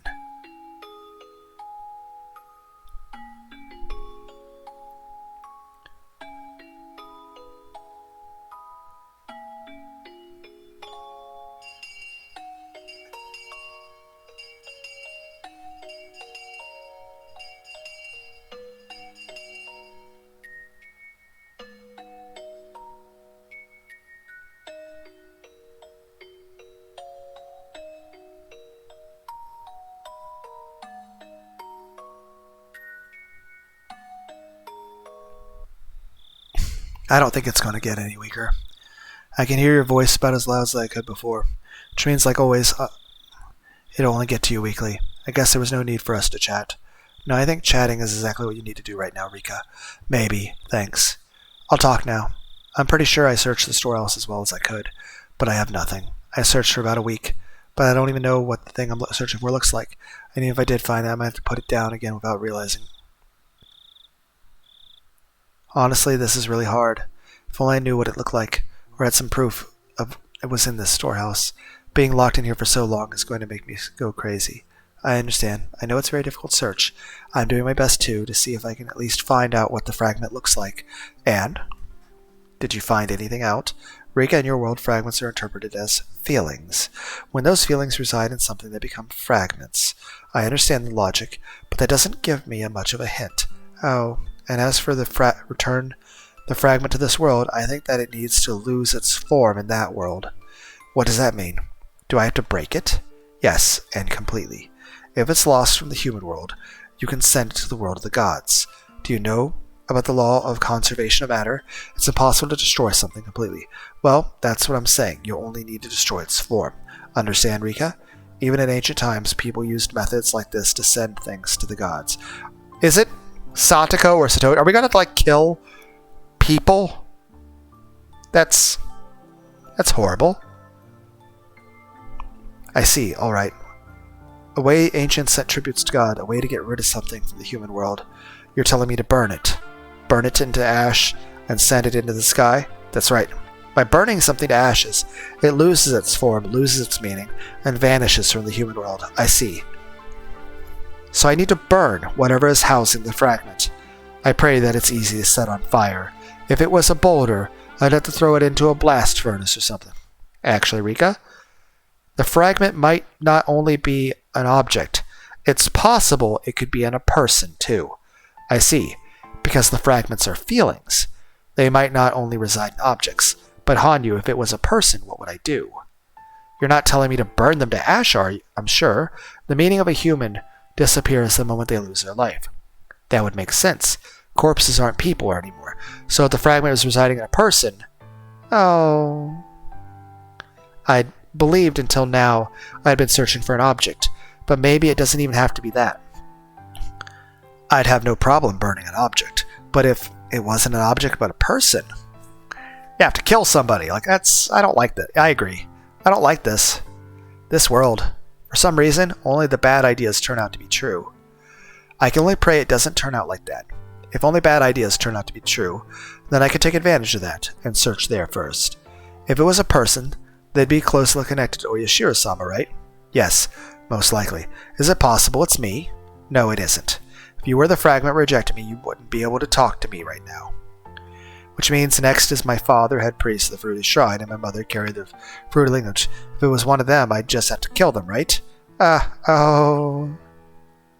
My human morality refused the idea of killing my parents.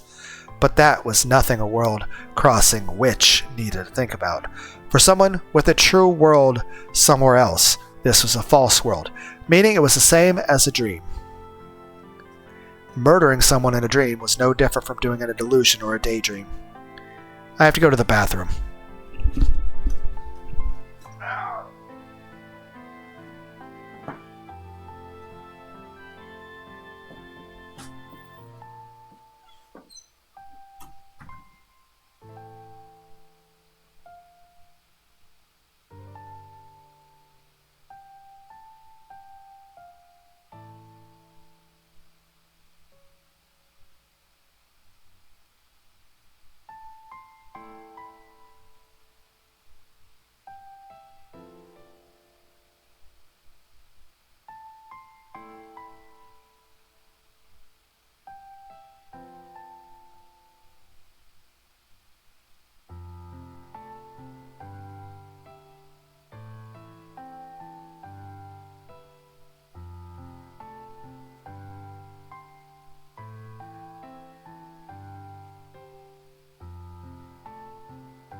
I'm back. Sorry about that.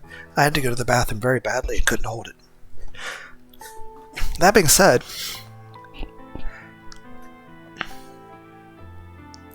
I thought of something. There's a dice roll that we're not familiar with. The swamp gas. Yes, I'm making a reference to me having just taken a shit. In every version of the past, doesn't everyone in Hinamizawa die because of the volcanic gas eruption from the swamp area, poisoning and killing everyone? Then again, wasn't that done by the Takano Institute as a cover-up?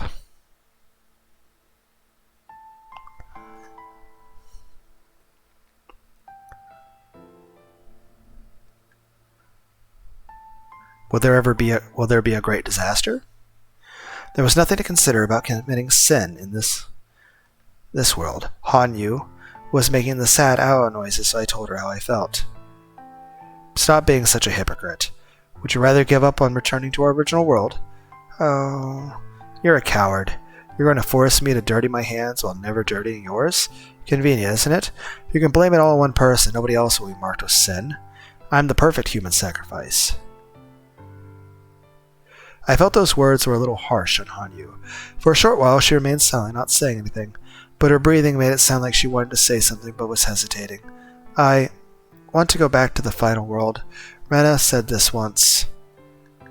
I wonder how much we're allowed to struggle in order to be happy. I didn't think there was a limit to that effort.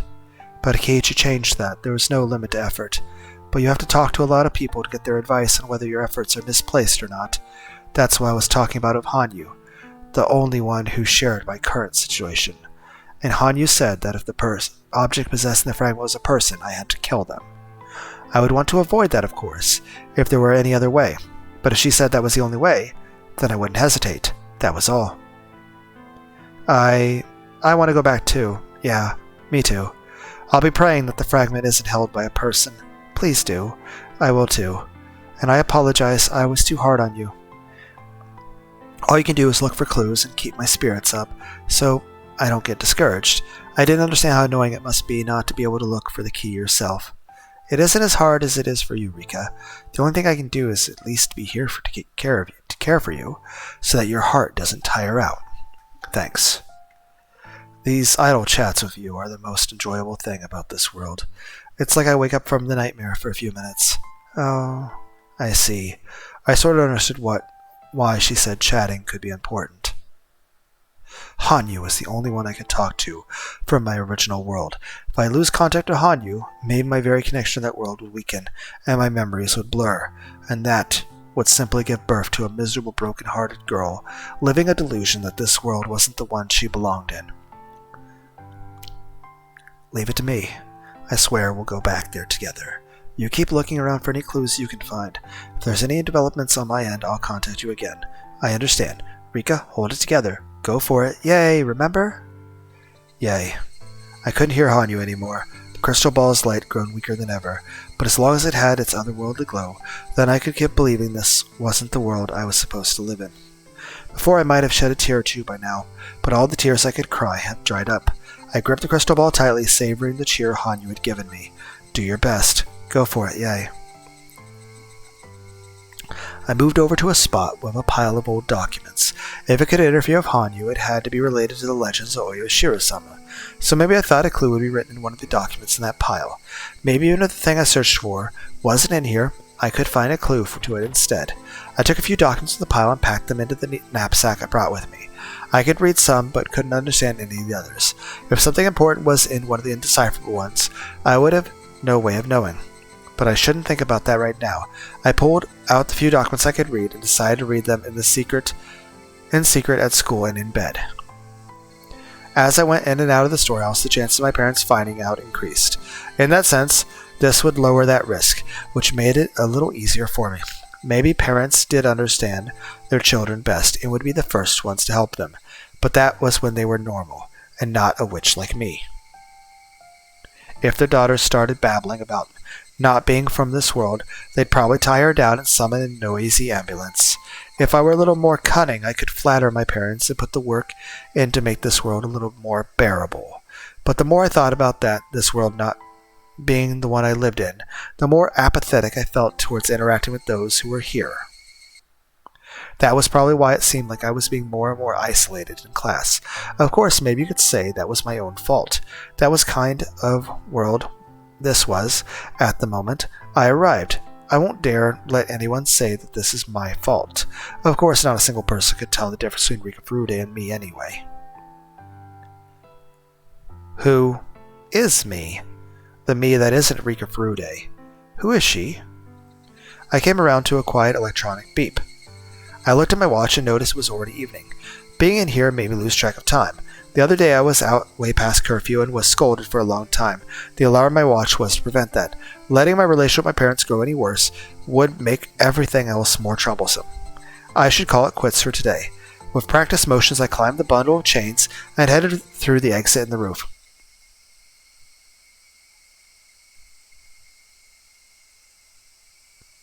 When I returned to the main house, surrounded by the cries of higurashi that I had grown completely tired of, there was a tightly packed case of beer near the front door and 3 bottles of wine.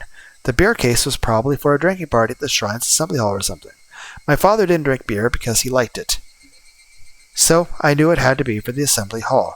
They delivered it here before the party so he could chill it beforehand in the Assembly Hall refrigerator, and the wine probably belonged to my father. My father enjoys Western spirits and wine most of all, and wine at the same time was something I enjoyed as well. After my parents had died in 1981, I had gotten wine by bringing it from the main house, but my parents were alive in this world, so I couldn't do that. I stared at the bottle longingly as I tried to open the door, receiving the clack of its lock in response. I took a key from my pocket, unlocked the door, went in, and saw a note addressed to me right upon entering. It was from my mother. The note said an accident had suddenly occurred at the Kimiyoshi house, and they'd gone out to help with a memorial service. They'd be late coming. Memorial service?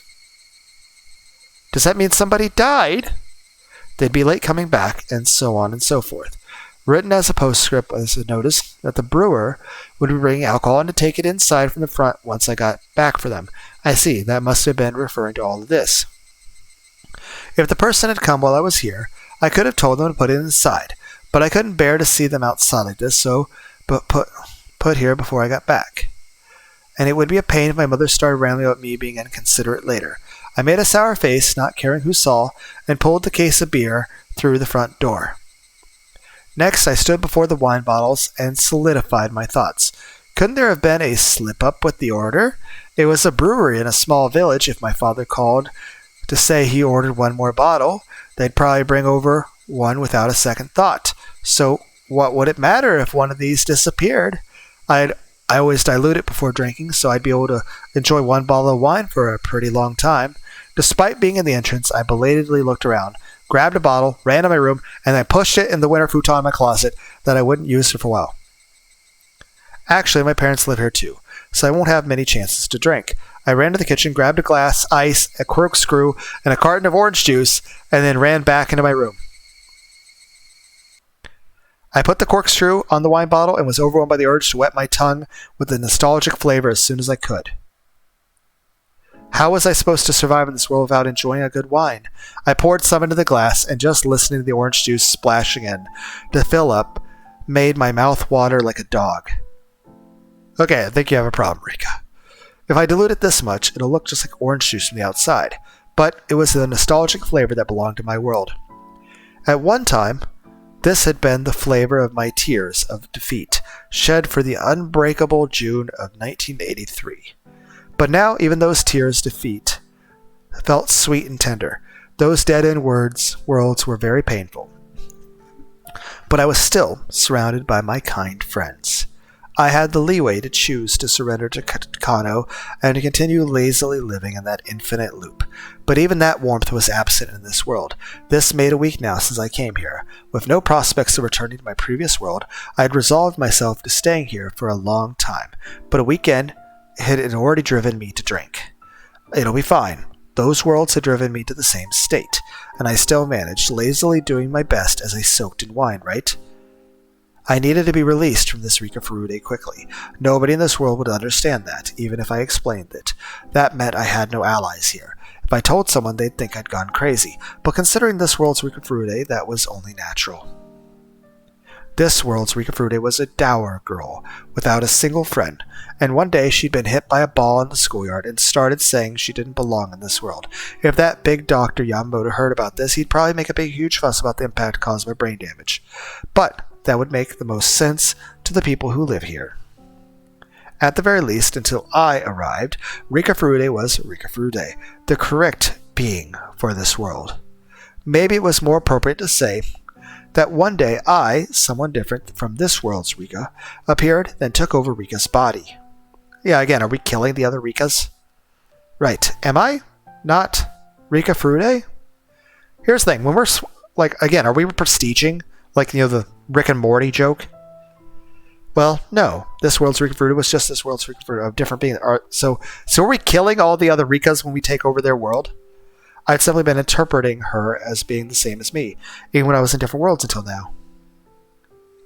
When I thought about that, leaving aside whether I'd been living happily, I felt like I'd done something bad to this world's Rika Furude. I mean, technically we killed her. Technically, whoever the previous Rika Furude was, that person died. We didn't merge with her. We didn't just create a new world. We are literally murdering the other Rikas to take their place. Then again, considering we always died in all those worlds anyway,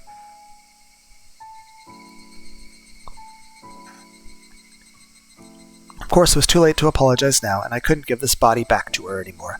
If there was a way to apologize, it would be to acknowledge this world's Rika Furude as a being of her own. Because if I called myself Rika Furude, the girl who already existed would vanish from this life, which meant the only way to apologize was to not call myself Rika Furude. Well, that had been bothering me for a long time. I have long felt that my young self, pampered as the reincarnation of Yoshiro-sama, and my old self, who had awakened and traveled countless worlds, had different personalities. But if I thought of them as not as personalities, but as different beings entirely, right now I was no longer Rika Furude. Who am I? I stared vacantly at the wine bottle. Did I like this brand? My father always loved to drink this wine. As a result, I'd borrowed it in the countless worlds, and I'd love to drink it even now. Right now, I couldn't even be lazy without borrowing the power of alcohol, and this wine comforted me just a little. At this point, I couldn't go on living without this wine. So in other words, I wasn't alive, but this wine was.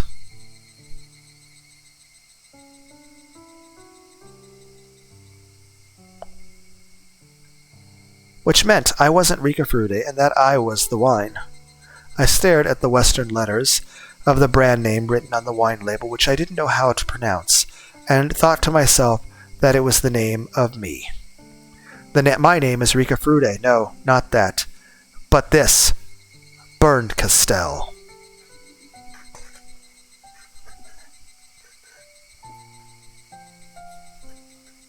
This makes me want to play Umaneko, because I know a few things about the game, but I haven't played it. I don't even know if it was ever made into an anime. But this Bernkastel. Heck, this makes me want to actually find the wine called Bernkastel and mix it with some orange juice and drink it like Rika. I don't know what that means. Maybe I'll ask my father. Frederica Bernkastel. Whatever. What a silly name that is. My thoughts began to slur and muddle. Cheers to this shithole of a world.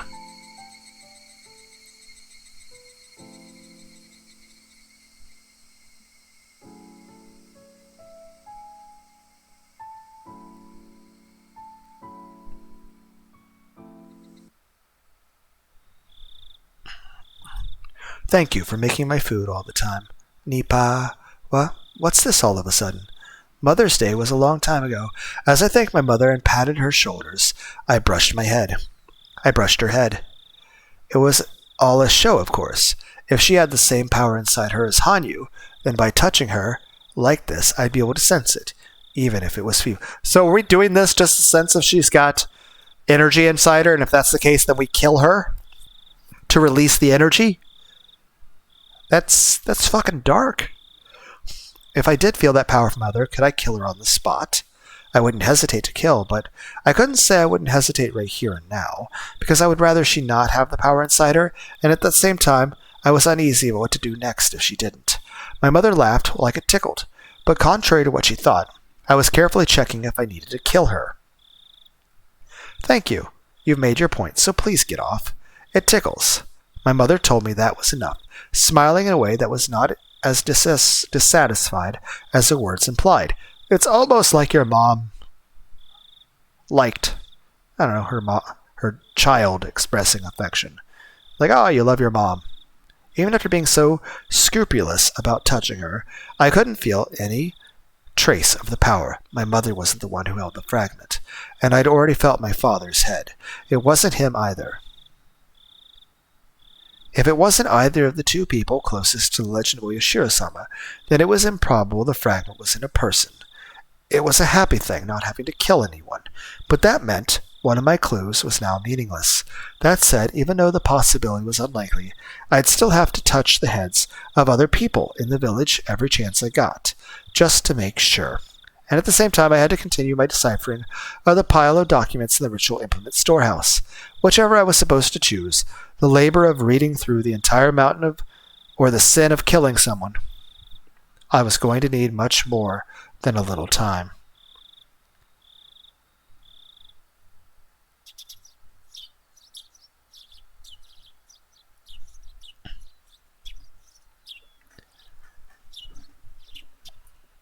I had lost track of how many mornings it had been since I had drifted to this world, and this morning was frustratingly the same as the last world, the one I knew. They said next Sunday was the Watanagashi festival. This was the first time I didn't care whatsoever about it. For in Namizawa, facing total eviction by next year, this would be their very last festival. They were apparently planning to put on a magnificent show to end things with. My normal world responsibility of performing a dedication dance as the last survivor of the Furude family didn't exist in this world either. Still, I wasn't expected to simply go off and have fun. They would have me help with things that kids could help with, like giving out boiled rice and answering the phone. I'd gotten used to going to school alone, too. When I went to school with Satoko, it was always a lively morning with us running and falling everywhere. But that, too, was beginning to feel like a memory of the distant past. With several days already behind me and my mind settled, I had stopped crying about small memories like that. Everything I did was for the sake of returning to my original world. I might curse the trouble it was taking, but I would never cry again. So, even when I met Satoko at the school gate and said good morning only to be bluntly ignored, like always, it didn't make me sad. The real Satoko was an incomparable friend of mine. Even if a fake Satoko ignored me, it wouldn't hurt me inside anymore. Mian wasn't outright cold like Satoko was, but she didn't seem to think of me as any more than one of her many classmates. Raina seemed like she was actually trying to talk to me, but that was because I was isolated. She was acting out of a kind of pity, and it seemed sadder to accept that. So I'd started reacting nastily to Raina's unwanted attention. After just a few exchanges like that, she realized I didn't want her doing this, and stopped bothering me. Being all alone wasn't sad anymore. It was only natural I'd be alone as an outsider to this false world. In fact, the less annoying acquaintances I needed, the easier it was for me. That's right, easier. When I started feeling that way, then even if nobody talked to me during lunch, nobody invited me to eat with them, and nobody asked me to play after school, I was totally okay with that. With so few students in the classroom, if I took out a book not related to class, Chie would confiscate it right away. I probably wouldn't be able to read the old documents while she was teaching. So all I could do was wrap them in covers made from flipping over leaflets and folding them over, and spend my free time at school pretending I was reading a regular book. We weren't allowed to bring comics to school, but the unspoken agreement was that you could read novels as long as you didn't do it during class. If I could just ignore the hustle and bustle, lunch break was the time I could focus the most. Somewhere in those countless worlds, there was a time when I got bored with my daily life and read a lot of old documents. Thanks to that, I knew the gist of their contents. I just hoped there was a clue somewhere in them about the fragment rejecting Hanyu from this world. It had been raining since midday. All of my classmates had stayed in the classroom for break, venting their pent-up energy indoors. Thanks to that, it was a bothersome, loud, and uncomfortable day for me. "What's with that gloomy look? What are you reading?" At the same time as those words, my old document was taken from me, and there was Satoko's face, smiling evilly. "What the heck? I can't read this." Satoko looked at the old document she had stolen from me with disgust. Well, someone as ignorant as Satoko had no way to understand it. I had learned how to read the classical Japanese from my father, and even I had to go over each line several times to figure it out. Of course, for Satoko, it wasn't about what it said. She seemed more amused at how unsanitary it looked, with dirty letters written on dirty paper. But even if it was nothing more than a filthy book to her, to me it was something that could hold a clue. When I tried to snatch it back, she threw it to another friend, as though she had seen the attempt coming a miles away. "What is this? Eek, it's gross." The girl who caught it threw it to another kid, and that kid, after his face scrunched up at the filth being given to him, grinned like an idiot and threw it to someone else. "Over here, pass it. Ah, over here, Mion-san, pass." Several of my classmates threw amongst themselves, whenever I chased after it, teasing me. At some point, Mion had joined their circle, and it turned into classroom-wide bullying. Today wasn't the first time this had happened. Actually, many before I came here, it was always like this. Even in the classroom with just 10 people, an order existed, and so did cliques. Belonging to none, and not wanting to, I was the weakling in the room, and thus clearly the one it was okay to torment. "Hey, I know that feeling." Rhina was the only one who said they should stop, but nobody listened to her. My classmates wanted to fool around, and they probably wanted to tell her that I was the only toy in the room, so why shouldn't they play with her during lunch break? But in the last few days, it had left heartwarming territory and moved into aggravating territory. This Satoko clearly treated me with spite. When I thought about it now, the accident with the ball in the schoolyard that brought me into this world, she'd obviously been aiming for Rika, who had been just standing there in the yard. Was Satoko always this oblivious to the pain of others? She'd understood people's pain best, because even though she'd said mean things, she'd been through the worst of anyone. I see. In this world, Satoko's parents were alive, and the villagers didn't torment her. In other words, she hadn't been through the worst of anyone. Personality isn't wholly determined from birth. It's also something cultivated over many events and experiences. With all her lucky dice rolls, this was how Satoko's personality had turned out in this world. In other words, this Satoko was only the same on the outside, but a completely different person from my best friend on the inside. Once I understood that, the sadness of Satoko tormenting me disappeared, and in its place she began to look like a horrible brat, just getting in the way of my haste to return to my original world. Don't bother me. I don't care what any of you do in this lunatic world, but I'm desperately working to return to my original one, so stay out of my way. Come on, Furude-san. Over here! Over here! Over here! The old document made its way back to Satoko again. This time, Satoko started teasing me, waving it around and saying to come get it. She held her nose and made a sour face like she was holding up something filthy, earning laughs and jeers from the rest of the class. I went straight for Satoko, and of course she threw it to the next one in line. She must have thought it would make me go over there next, but I didn't care about where the document was. Instead, I charged straight at Satoko. I tucked my nails into the bases of my fingers and clenched my fist. I decided this was the fastest method to explain how important this was, make her understand, and prevent any reprisals, all in a very short period of time. I swung my right fist at Satoko's face. The tip of my fist plowed into her face below her left eye, leaving an imprint that wouldn't soon disappear. I promptly grabbed a clump of her hair and pushed her to the floor, then took a nearby chair and raised it over my head before smashing it into her a few times. That's actually a lethal weapon. You can actually kill people doing that. Satoko didn't know what had just happened. Confused by the sudden violence, she just curled up like a turtle. It looked a little crazy hitting her with a chair like this, but it wouldn't hurt her very badly. I raised the chair and then slammed it down over top of Satoko's upper body, exactly as if to hold her to the ground. I lifted up my foot above the chair and stomped on it like I was hammering at a nail. Satoko, you're being a little annoying. I was tolerating you since you look like a friend of mine. But that shrill voice of yours is really starting to get on my nerves.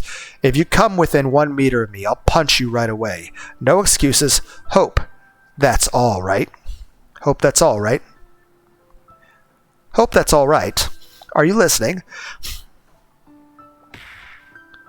I stomped on the chair again and finally saw an expression of fear arrive on Satoko's face.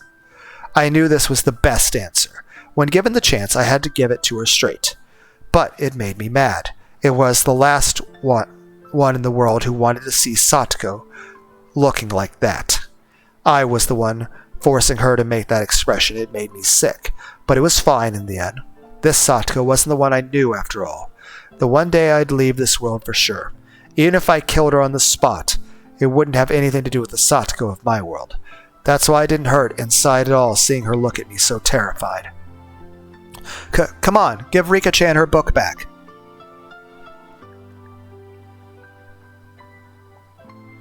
Here, Rika-chan. Rena plucked the document from a bewildered classmate and returned it to me.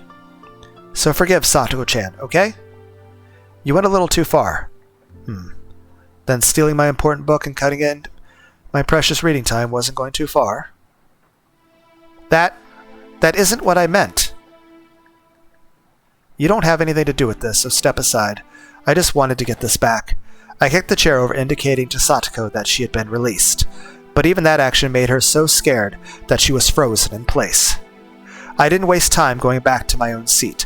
Then Satoko began to bawl shamelessly, and Satoshi ran over, making a big, overprotective fuss about the nurse's office and whatnot.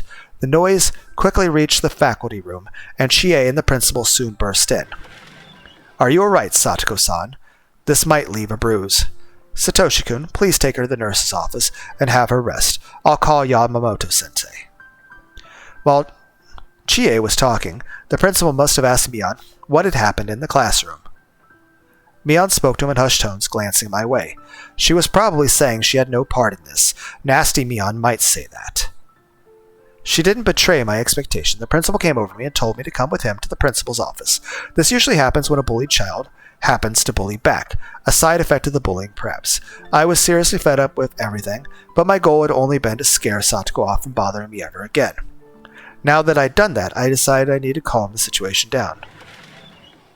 After being brought to the principal's office, he kept asking me why I punched Satoko and lectured me that violence was never the answer. What's funny is this. If you actually don't punch people, then you get lectured that, you deserve to be bullied for not being violent. So it's like, no matter what you choose. But then again, those same people, if you were to be violent, then you get lectured for that. So it's like, okay, literally nothing you choose is the correct path. And no matter what, and that's one thing I had to issue with a lot of people is that you're given a choice. And it's like a road. And you turn left and you say, oh, you're supposed to go right. But then in the same circumstance, if you turn right, then you're criticized that you should have turned left. And literally, no matter what you do, whether you turn left, right, just drive straight through to the field ahead of you, reverse, stop, drive at an angle, dig a hole, fly up vertically like in a helicopter, turn the car around, do donuts, it literally does not matter. And it's very hypocritical. But then you learn to just not care about that. Just do what you think is best. Knowing that one, no matter what you choose, you're going to be criticized and condemned for it anyway. So if there is no correct answer, then what's the point of worrying over it? But regarding her taking my book and tormenting me, he admitted she was at fault, and I felt a little relieved. This is a fairly difficult book. Is it from your house, Frederica? Yes, something like that.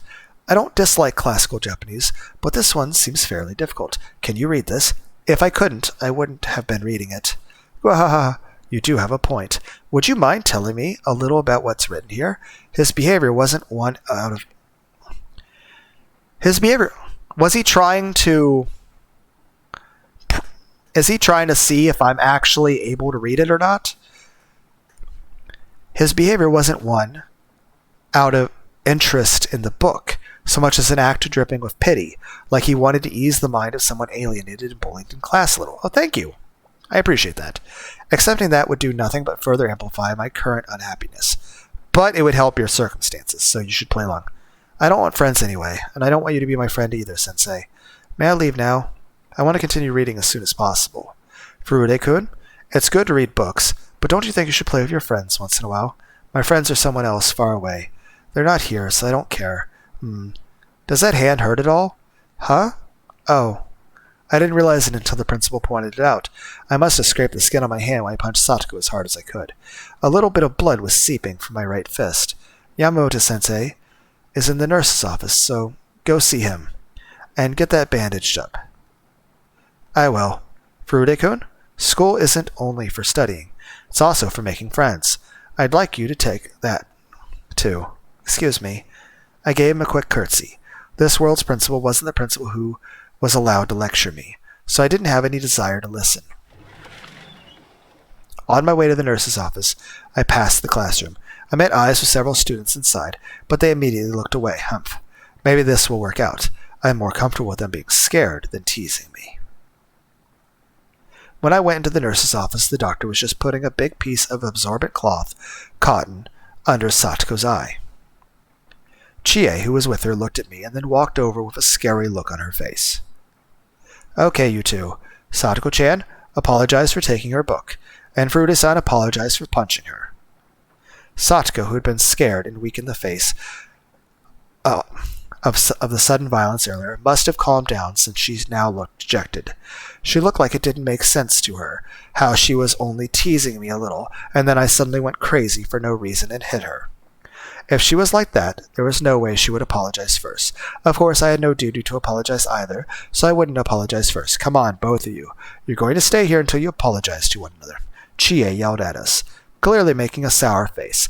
I held my bleeding fist out to Yamamoto. Oh, you're bleeding. Take a seat. I'll disinfect it. Both of you. Are you not listening to your teacher? Apologize. I sensed that if we kept making Chie mad, she might tell us to stay after school. What did she think this was? Like hell I'd let some school I don't care about do their little lecturing nonsense at me. Every second of every minute is precious. I can't waste a single one. Once I understood that, I was the first to act. As Yamamoto disinfected the wound, I smoothly gave her my apology. Hojo-san, I'm sorry for punching you and stuff. Even I was appalled at how insincere my apology was. Chie probably felt the same way, but she at least appreciated the words. See, Furude-san apologized. Satoko-san, you apologized too. I am very sorry for taking your book and playing a joke on you. Satoko's own apology was no less disingenuous than mine. I glared straight into Satoko's eyes, warning her never to bother me again. On the plus side, because we punched her in the face, we at least didn't sense any energy from her, so we don't have to kill her. But Satoko was in a rebellious phase. It would take a lot more than that to make her wince. She returned my glare in kind, as if to say she'd get me back next time. Chie sighed, unable to do much about her insincere apologies.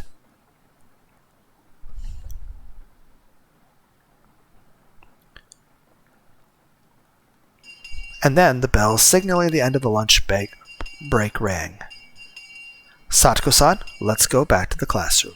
Furude-san, you come back as soon as you're patched up. Chie followed Satoko and left the nurse's office. I didn't give them much as a glance and just held my right hand out to Yamamoto.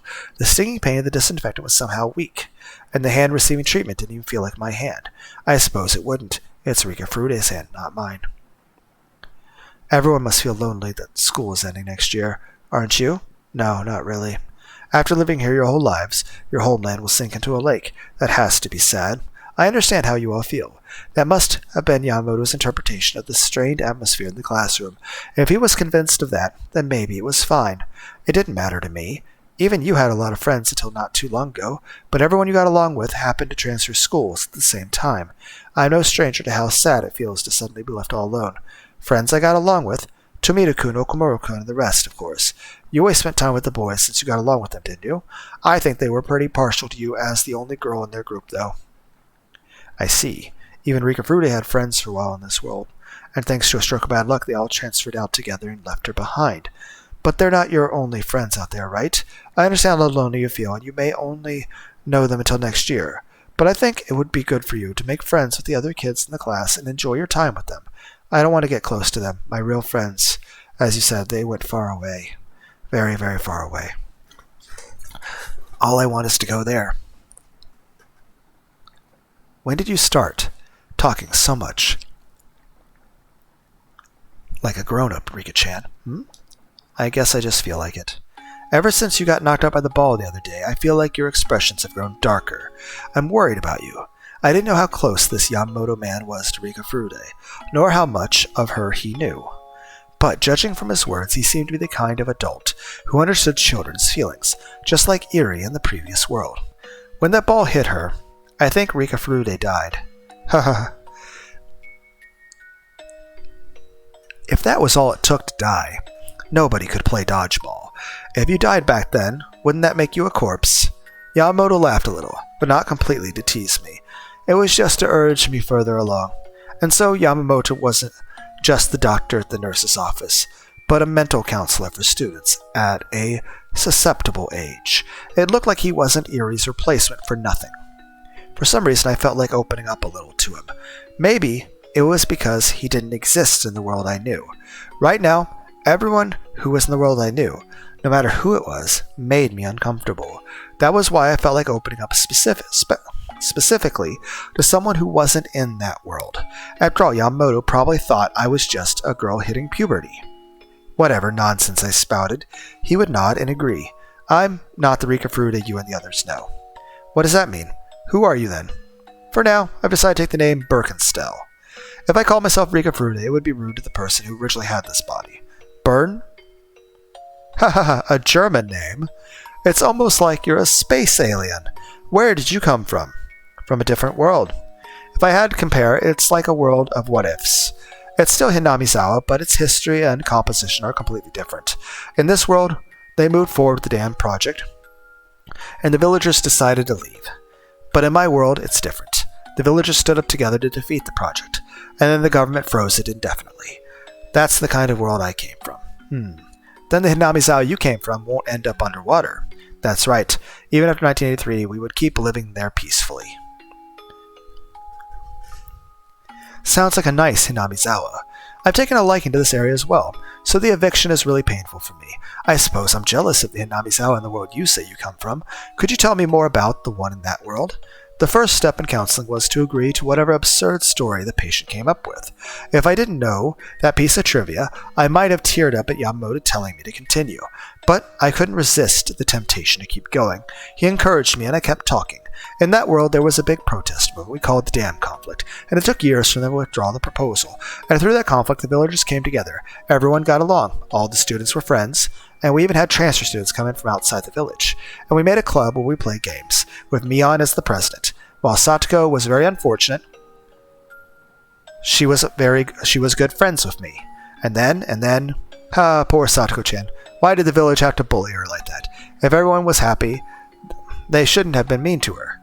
They should have let her into the happy circle. They don't say those things to be mean. That's just how my world is. And she might have been a more painful fate than the world's Satoko, but that one was my best friend. I couldn't replace or compare with anyone. So seeing the way Satoko is in this world makes me madder than it should. You can't tolerate her being mean to you when she looks the same as your real friend. Yes. Yamamoto heaved a heavy sigh, then stared out the window with his arms folded. It looked like the rain outside had let up somewhat, but it was still drizzling. After keeping his silence for a few moments, Yamamoto spoke up. What you're saying is, this isn't your world. That's right. I need to get back to my original world, because this one isn't mine. I can see why you want to return to such a fun, sounding Hinamizawa as soon as you could. But is there a way even to do that? There is, but it's very hard to find. I see, and what do you have to do? A fragment is lost somewhere in Hinamizawa, I think. Because of that fragment, Hanyu, or I should say, or Yashiro-sama, can't come to this world and bring me back. Yoshiro-sama, you mean the deity worshipped at the Furude Shrine? It would take too long to explain, but basically yes. I've traveled through countless worlds with her. This world just happens to be one of the ones I've drifted to. So as soon as she can get here, I plan on leaving. That escalated pretty quickly. In other words, normally you and Oyoshiro-sama would come to this world together, but Oyoshiro-sama, the one with the power to bring you out of this world, can't get in for some reason, which means you've been left behind like a boat that drifted ashore. Generally speaking, yes. The fragment blocking her is somewhat in Hinamizawa. If I don't find it and burn it, I can't go back to my old world. Where might that fragment be? Somewhere. A fragment is feelings, so it has to be something with those in it. I don't know what kind of object it resides in, and there's no proof it's in an object at all. It could be inside a person. I just don't know. You said you'd burn it if it was an object, right? What would you do if it was a person? Hanyu said if it was a person, killing them would amount to the same thing. I'm praying the fragment isn't residing inside a person. Who is this Hanyu? A new character. Oh, it's another name for Oyoshiro-sama. Hanyu is actually her real name. I think Oyoshiro-sama was just the name the villagers gave her later on. I see. Was that written in the book you were reading? No, not exactly. Yamamoto's arms remained folded, and he groaned in thought. Another silence settled, with rain being the only audible sound. Maybe I'd gotten nervous. I knew it wouldn't solve anything to talk about it, but I did anyway. Yamamoto was probably wondering if something was wrong with my brain. I could guess that by looking at his complicated expression. Do you think you'll find the fragment? I don't know. Since it can interfere with Hanyu, I figured there would be a clue and something related to Oyoshiro-sama, which is why I was reading those old documents. I was searching for a clue to search for the fragment, basically. I see. I do hope you find it. But if it was a person, what would you do? You wouldn't really kill them, would you? It's hard to answer that when you put it like that, but if that was the only way to return my old world, I might not hesitate. After all, from my world's point of view, this world is just a delusion, a daydream. Whoever dies here, they'll be alive in my world, so it doesn't matter. I see. But hold on a moment. This world might just be a dream to you, but it's a real world for me. It wouldn't be good if someone was killed, no matter who it was. I understand your logic, and I want nothing more than to get out of here without having to kill someone. Let's get back on track. This Hanyu, who tells you about how to go back to your old world. How does she tell you that? Is this something like a divine message, or does she appear in your dreams? No, nothing that vague. I talk to her. There is a crystal ball that acts as a communicator between us. Would I be able to talk to this Hanyu as well? That would be the fastest way. If you could talk to Hanyu directly, that would be enough to prove my nonsense is true. But I felt uneasy. Even if I could talk to her, Yamamoto might not be able to. Those kinds of magic items come up pretty often in stories, but maybe it was worth a shot trying. I took the crystal ball out of my pocket. That marble is the communicator. That's what it looks like, right? I thought the same thing. The crystal ball's light was extremely weak. As it got dimmer, it was also taking longer to restore lately. After talking to her several days ago, and the light weakened again, it was having a hard time recovering. This much light wasn't quite enough. It looked like it needed a little bit more time to recover. Can you see the light in this marble? I wonder. Maybe it's just reflecting light. But it is very pretty. Is it from a Ramune bottle? Of course not. It's a Furude Shrine treasure called a Kamuno something, and we should be grateful for it. It's rude for me to say, but I agree that it looks like a Ramune bottle marble to me. From the Furude Shrine, So, how do you use this to talk to Hanyu? I put it to my forehead. When I do, I can hear her voice. Yamamoto immediately tried. He shut his eyes and let out a low groan. It probably wouldn't work. I couldn't tell if it was because it wasn't me, or because the power was too weak. I'm sorry, but I can't hear anything. What about you? It needs to recover a certain amount of power to talk to Hanyu. Let me have it. It doesn't work for me either. You can't hear Hanyu's voice. The crystal ball doesn't have all its power. I pushed it tightly against my forehead, but all I could feel was a cool sensation. I couldn't feel the power in it. I see. That's a shame. In a few days, some of the power should return. If you give me time, I'm sure I'll be able to talk to her again. If you let me try again, then... I see. Then once you can talk to her, would you mind letting me talk as well? Yes, of course. At this rate, you'll think I'm crazy in the head, and it will be all over.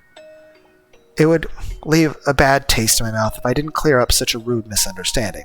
How long does it take for the crystal ball's divine power to recover? Not much longer, I think. It might even be fine after one more night. Once its power comes back, I'll tell you. Thank you. I'll be waiting. If you do let me talk to Hanyu, how about I help you go back to your old world too? Does that sound good? Really? The simple word help made a deep impression on my mind. If someone other than Hanyu were around to understand me, it would obviously be a reassurance, and with two people, the time it would take to go through the piles of literature would be halved. I'd welcome the help of a cat at this point. So, I was really glad. On the other hand, I had to think about what Yamamoto felt. For Yamamoto right now, I was a dangerous person who said she might even commit murder over a delusion. He was only speaking to me in such an understanding way to try and keep communication going.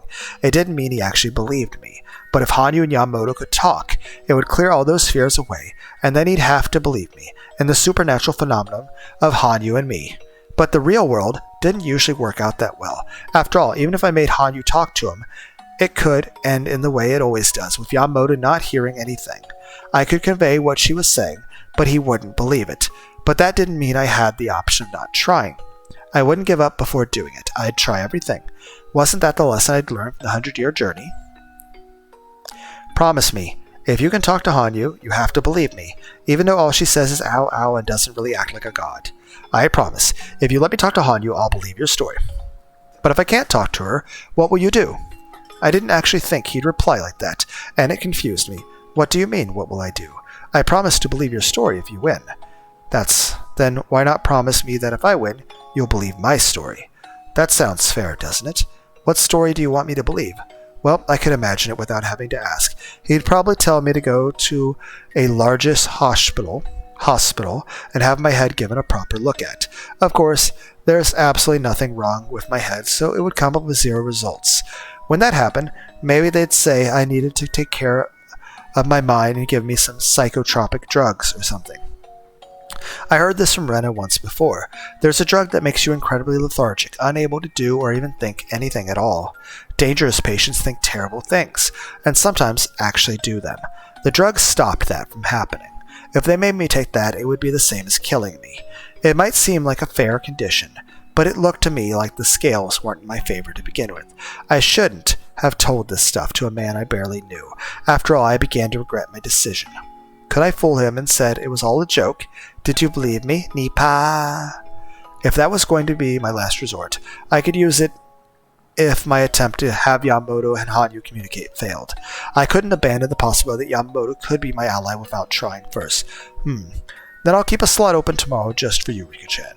Does that sound good? He made his suggestion, taking a notebook out of his coat and going over his other appointments. I nodded and said I agreed.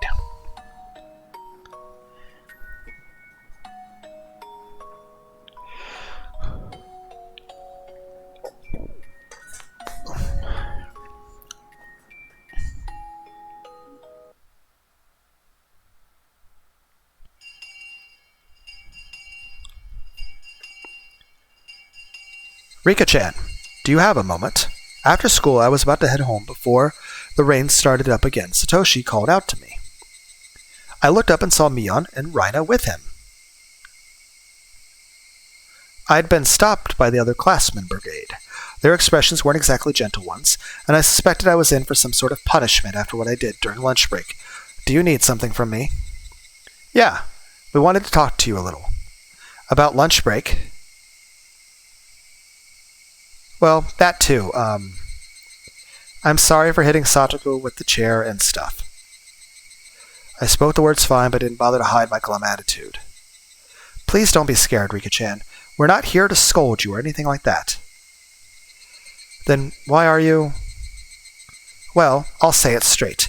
We need to talk about how to get along with everyone from now on. It's just... I just want you to understand something. Some of the responsibility for things ending up this way belongs to you, Rika-chan. Mion, you didn't have to say that. I think it's an upperclassman's duty to explain these things, isn't it? Humph. This conversation didn't look like it would be a fun one. If I blew them off, it would probably only get worse, so I decided to just pretend I was listening. Rina took my silence for me being dispirited, and she started speaking in a much more light-hearted tone. Rika-chan, don't you think it would be great if you could make friends with everyone and have lots of fun with playing with them? So, we were thinking about what we could do so you could get along with everybody. What do you think about that? What do you? I don't know. You may not know this, Rika-chan, but Mion? She collects a lot of games, right? Oh, we're starting the club. Well, it's an old hobby of mine. When I was little, I collected a ton of board games and card games for some reason. I haven't bothered with them at all recently, but I couldn't just get rid of them, so I have the whole lot piled up in storage. She has all these fun games, but she won't play them with anyone, so they're just collecting dust. What a waste. I want to play that British burglar game where the thief puts on sunglasses. I want to try the game where you connect tree branches like building blocks. But all the manuals are in English. That Shion, reading those manuals, was the only thing she was good at. We could just ask her, but she goes to another school far away. Then we should all try to figure them out together. I'm sure that will be fun. That's true. If we all play by the same rules, then even if we're wrong, it'll still be fair. Well, doesn't that sound fun? We were thinking about starting an after-school game club. A club for games. Everyone in class can play, and while you're playing with everyone, I'm sure you'll eventually become part of their circle before you know it, Rika-chan. In other words, this is your upperclassmen being considerate and giving you the chance to fit in. Again, Mion, you don't have to say it like that. I've felt a little sorry for you lately, but I actually think some of your current isolation is your own fault, Rika-chan. My own fault? Raina and Satoshi fell silent after hearing that. I guess everyone in class shares Mion's opinion. My own fault. Of course, though this was about me, I had no idea what they meant by that. They were talking about the Rika Fruta before I came to me? She was the same as a stranger. But to them, it must have seemed like my surprised tone was just me not understanding because I was young. They sighed a little. It was an unpleasant sigh, like they were telling me to look at myself. I wanted to be freed from this as soon as possible.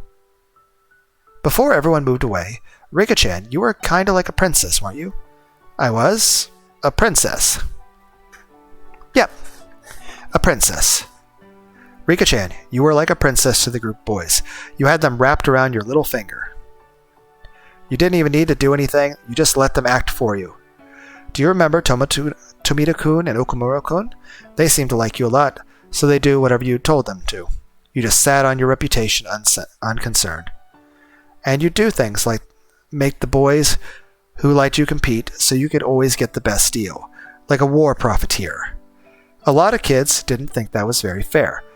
I guess the same thing we were saying earlier, like how Sato's personality was different, because like the Satoko of my world had different personality than this Satoko because, you know, they've had different life experiences. Not only would the Rika Frude, who's, you know, the Frederica Bernkastel, have a different personality because of the hundreds of years of life experience, but also each Rika from each world would have a little bit of a different life. So the main thing is, yes, the Satoko of this world had a bit of a bratty personality, but it would also stand to reason that it's quite possible that the Rika Furude of this world also had a bit of a bratty personality. And that the Rika Furude of this world was different from the Rika Furudes of other worlds, not counting the whole time looping thing. So when those boys all moved out at the same time, by coincidence, and only you were left behind, some of those kids thought you got what you deserved. None of that was about me.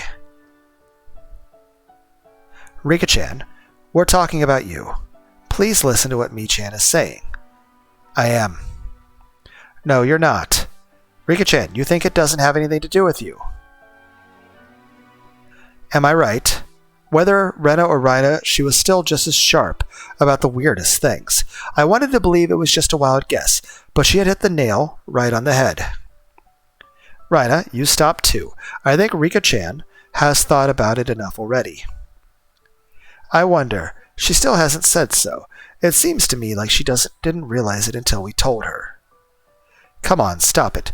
We're not here to bully Rika-chan. We really want her to be friends with everyone, right? That means that we all have to work hard to change our relationships with each other. For some reason, I was upset, because it was as though they weren't talking about Rika Furude, but about me, a princess. There was no guarantee I wasn't one until now, loved the most of all the club members. Rena and the boys in the class pampered me, laughing at Satoko and Keiichi's failures as I coolly profited from their conflict. Without giving anything myself, I just greedily devoured the goodwill people poured upon me. They were right, that was me. I hadn't wanted to accept this sad, lonely world and set myself apart. Because like I said, we were kind of used to all the old people, rubbing their beads and stuff, and of course, we were always sort of doted upon in all the other worlds, too. So, very comparable to the Rika Furude that existed before I fucking prestiged her and nuked her soul and took over her body. But of course, they couldn't have actually been talking about me. So, though I didn't know the reason, I was still upset. We were thinking of having Satoko join the club too. She's really stubborn, so she won't say it, but she wants to get along with you, Rika-chan. How does that sound? Do you want to try being in our game club, Rika-chan? I'm sure it will be a lot of fun. Or think of it this way. Do you want to start putting in a little bit of effort to change yourself? Some things might be awkward at first, but I'm sure you'll get along with everyone sooner or later. After all, everyone wants to be your friend, and if you want to be their friend too, then you're both reaching out your hands. Hey, this reminds me of Sumihiro Boroshi when Keiichi gave the pep talk for Rena, but well, this is adorable.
I'm sure you'll meet in the middle.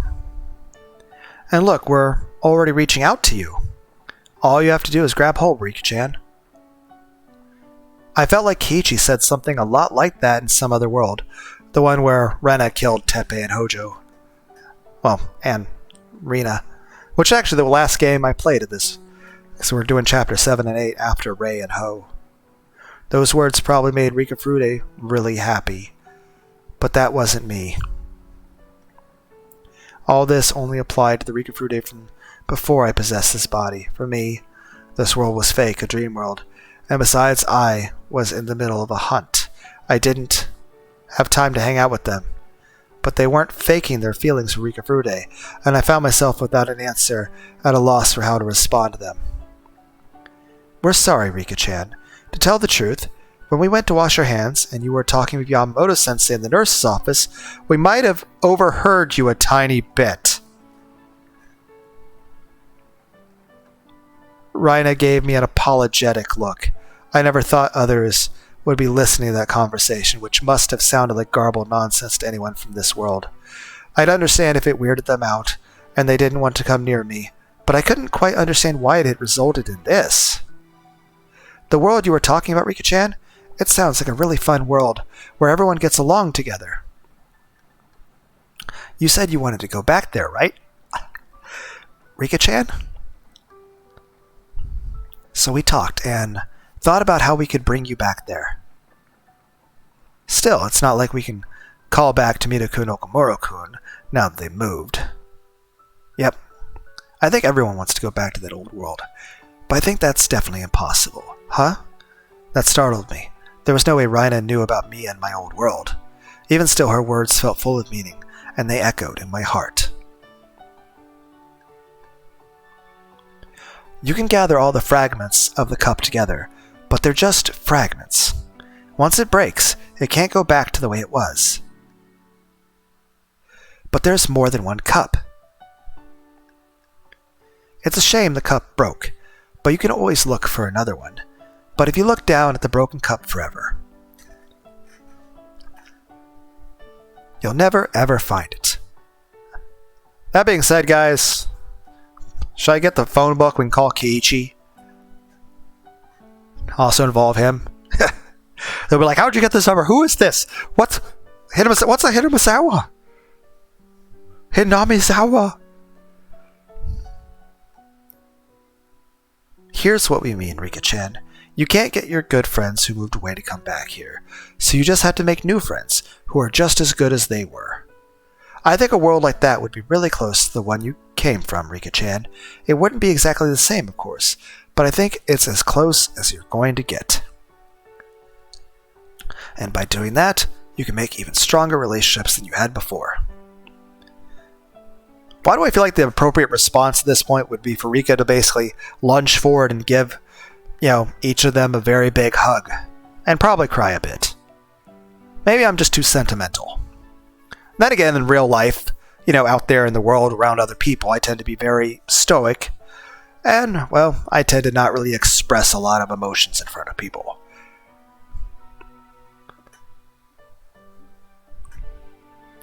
Don't really feel comfortable with that.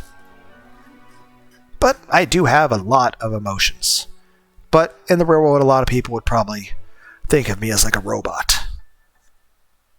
Heck, I know there have been some people in life who have thought I don't have emotions at all. But it's actually the opposite. I have a lot of emotions. I have a lot of very, very, very strong emotions. I just don't really feel comfortable expressing those things. Heck, really, I don't cry as much anymore, but there have been a lot of times throughout my life, again, from every decade of my life, where I spent a lot of time crying and crying. But I'd always do that by myself.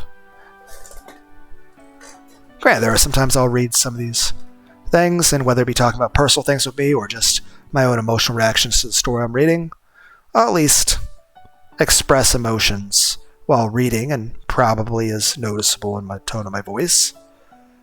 But I think it's different to express emotions while reading to a computer screen as opposed to, out there in the world. Then again, I do tend to live a very isolated life. But then again, that makes the whole talking to yourself thing seem, more normal. Then again, it's not like a craziness thing so much as I spend a lot of time in isolation. And of course, anytime you go to a work or anything, you're just doing your job. But, all my friends are gone. And for the most part, I really, just about everybody is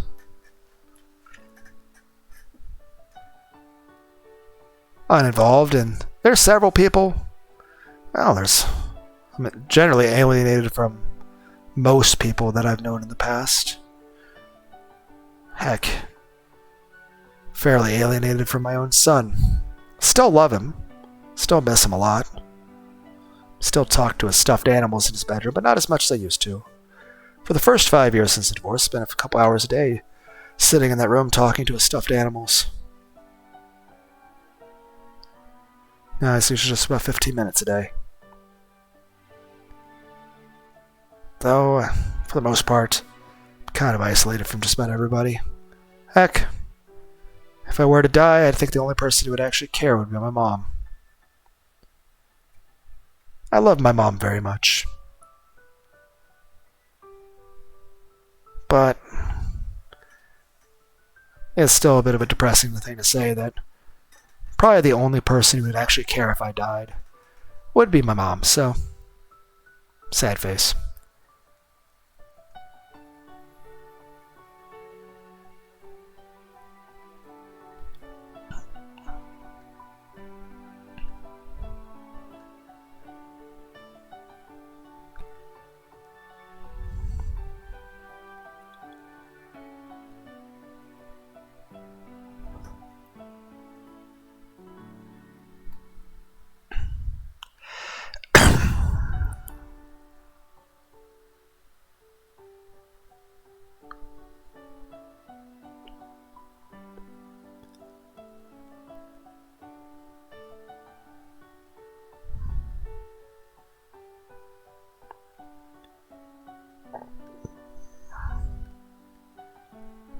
And by doing that, you can make even stronger relationships than you had before.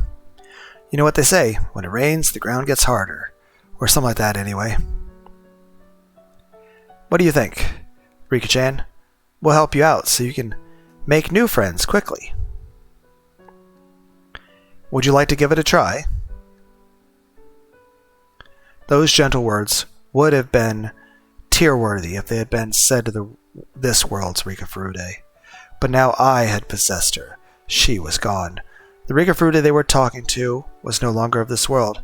I thought to myself that I should just give this body back to her. If I did, the me living in this remote parallel universe would have the chance to change her fate and make this world a happy one, if only little by little. If I went back to my old world and gave this leftover body back to Rika Furude, but I couldn't do that, because for me, to leave this world would require the same method as returning the fragment from this world to the world of the gods. In other words, my death. Only my death could make me go away. Which meant at this point I took over the Rika Furude. She was the same as dead. But maybe, just maybe, there was only one way to return this body to Rika Furude.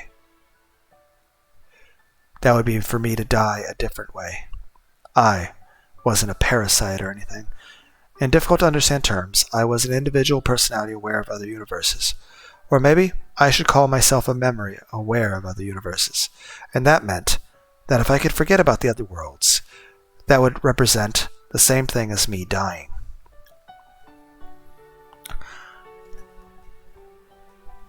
This world was the only world for Rika Furude, and she would live the best she could in it. If so, I would gradually forget, eventually losing my grasp on which world I had lived in, and try my hardest to live in the world I was in now, which meant that giving up on my previous world and living in this one was possible simply if I decided to do it. Like Rhina said, it might be a different world than like my old one, but it was the closest I could ever get. It might be a little different from my old world, but the club was still formed. In exchange for Kiichi and half of our classmates, Satoshi was here. I wasn't best friends with Satoko, but depending on how we interacted in the future, we could at least become regular friends. Hinamizawa would sink underwater in another 6 months, but I could work hard to make new friends in my new home, and we could also keep phone numbers of all the people that we make friends with here. And we could have also eventually, run into Kiichi again. That cruel destiny wasn't Rika Furude's alone. It was an impartial destiny, shared equally by all who lived in this world. Only I had the luxury of being a special case and jumping between destinies at a whim. I didn't know. Which world should I devote myself to? Rhina's words came back to me. A broken cup never went back to normal. Because here's the thing, even if we could get back to the same, even if we did get through 1983, the circumstances would still be different. And I'll say this, I would never want to redo anything of my life. Because, simply put, having the memories and knowledge that I have now, one, not only is there no way anything could work the same way it did again, even if I knew everything, and two, it definitely couldn't. But even then, I'll tell you this, there's a lot of things in my life where I was able to be happy because I had hope that things would work out better. And because I hadn't gone through certain negative things that certainly are a bit of a jaded feeling in my heart. So, yeah, I'll say this. I would definitely never want to try to redo anything from the past. I would never want to time travel or to change anything from the past.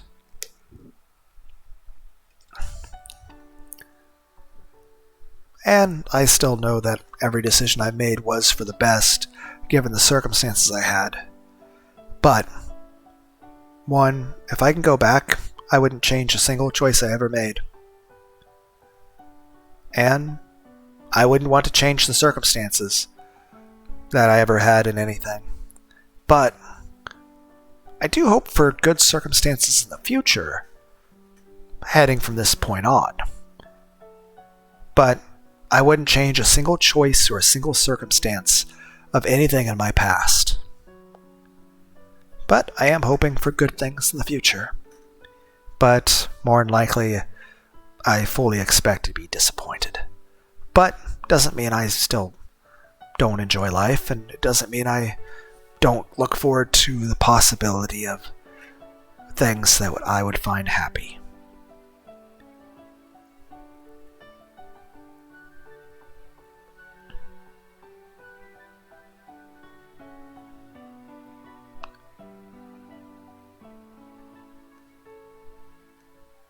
And I couldn't find another one as long as I was lamenting the first. What did the cup represent? Cups were for filling with water. The water could probably be called happiness. The cup broke and the happiness inside was scattered everywhere. The cup was broken, and I was at a loss, unable to fill it with happiness again. But if I could change the way I thought,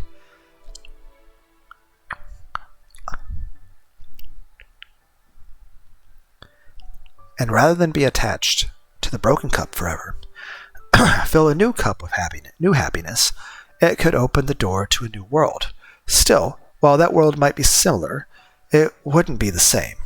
My heart had weakened, and I'd been discouraged. Wasn't this only so tempting because my search for the key to go back was so difficult? Before, didn't I swear I'd put in any effort I needed to return to my old world? If I broke that oath, Hanyu, gambling on my fate, would be left behind for all eternity, all alone, and I'd be the only one so selfishly happy. Honestly, I think if Hanyu knew you were happy, I think Hanyu would just be happy for you.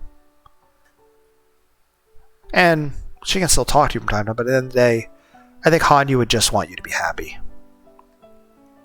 While I didn't have any responsibility to make Hanyu happy, she was my ally and partner who stuck with me for 100 years, and my friend. So even if I wanted to give in to the temptation, I'd have to ask Hanyu, which meant right now I had no right to answer their proposal. Really? Thank you. I'm very happy. It's alright. We'll protect you. So let's make lots of good memories before we have to leave. No, could you give me time to prepare my feelings? What? What's with that girlish response all of a sudden? It's not like Satoshi just asked you out on a date or anything. Mi-chan, that wasn't necessary. I can understand how she feels just a little, so we'll wait for you to prepare your feelings, Rika-chan. Thank you. If I do accept, then please let this Rika Furude be one of your friends. I bowed apologetically. Here and now, that was the most I could do.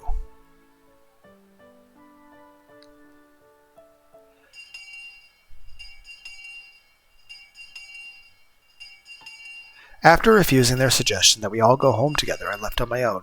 It was Rika Furude's right, not mine, to enjoy going home with them. It wasn't something I, Frederica Bernkastel, could accept. What was I, anyway? I wondered if another ball could fly into my head like before. That was how this Rika Furude was possessed by me. So if I got hit again, would I vanish, and the pure Rika Furude who lives in this world return? If only I wasn't me. I wouldn't hesitate to take them up on their offer. This world truly was far sadder than the one I'd come from. But this world had something all its own, and the opportunity to become a happy world in its own right. If I hadn't known about the other worlds, I wouldn't have been able to contain tears of joy at the mere premonition of happiness I might once again attain.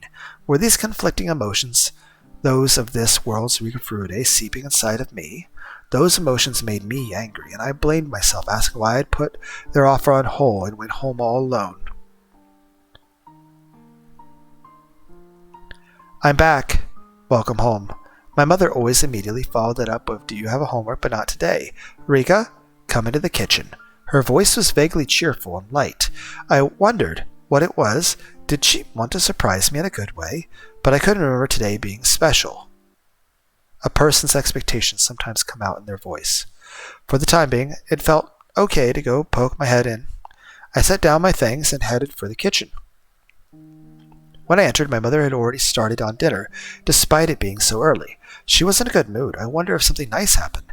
Every year at this time, with the Tanagashi festival approaching, she usually got more and more impatient with all the preparations and setup. Knowing all that, my mother's good mood baffled and confused me. I asked if she needed something. When I did, she suggested something I'd never heard even once in these 100 years. Come over here and help me make dinner. We're having curry together today. Let's make something wonderful and surprise your father with it. I didn't like curry that much, but before these 100 years, meaning not me, but Rika Frude, I think she might have liked it. I knew at least that my mother was trying to make her daughter happy and suggesting that she and Rika Frude, not I, make dinner together. I didn't like my mother that much. She was prone to hysterics, and I hated how she always sounded like she was hunting you down when she talked. When she treated me so nicely, my reason for disliking her felt irrational. Wondering why my mother had a change of heart, I decided to go along with it so as to not hurt her feelings. Then you can peel the potatoes. Can you do it with a knife? Actually, that's dangerous, so use the peeler instead. Okay. I was actually rather good with the knife. I was so good that when I peeled daikon radishes, I could make a long strip of skin at the same time I sliced them, but there was no reason to damage my mother's pride by showing that her daughter could use knives better than her. I decided to make her look good for now. My mother had probably been using knives for a decade now, but I had been using them for many decades. There was an order of magnitude difference between us, so I wanted to be proud of using a knife better than my mother. I wanted to brag about it, but that might have trampled over her feelings, her want to teach her daughter how to use a knife.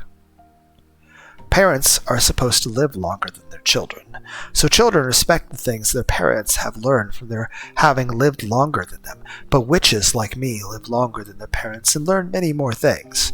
Still, I think I probably never learned what I really needed to.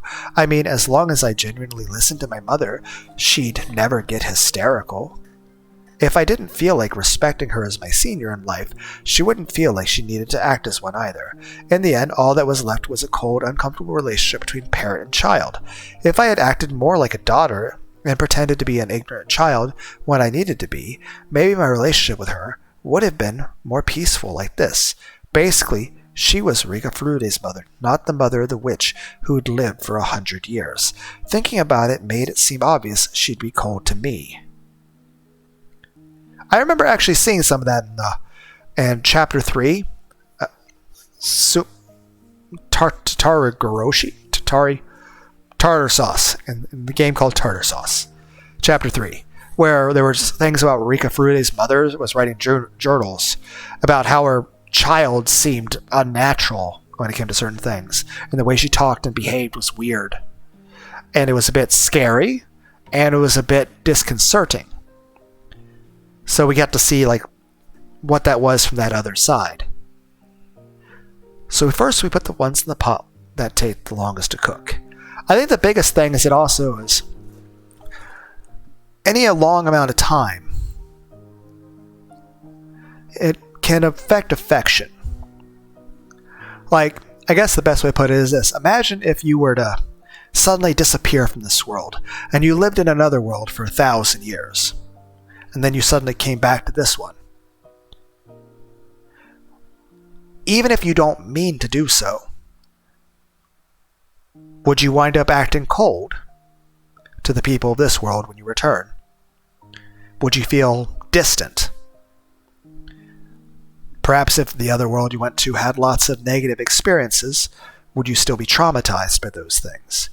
Would you be depressed? And although you're happy to be out of that other world, you'd still be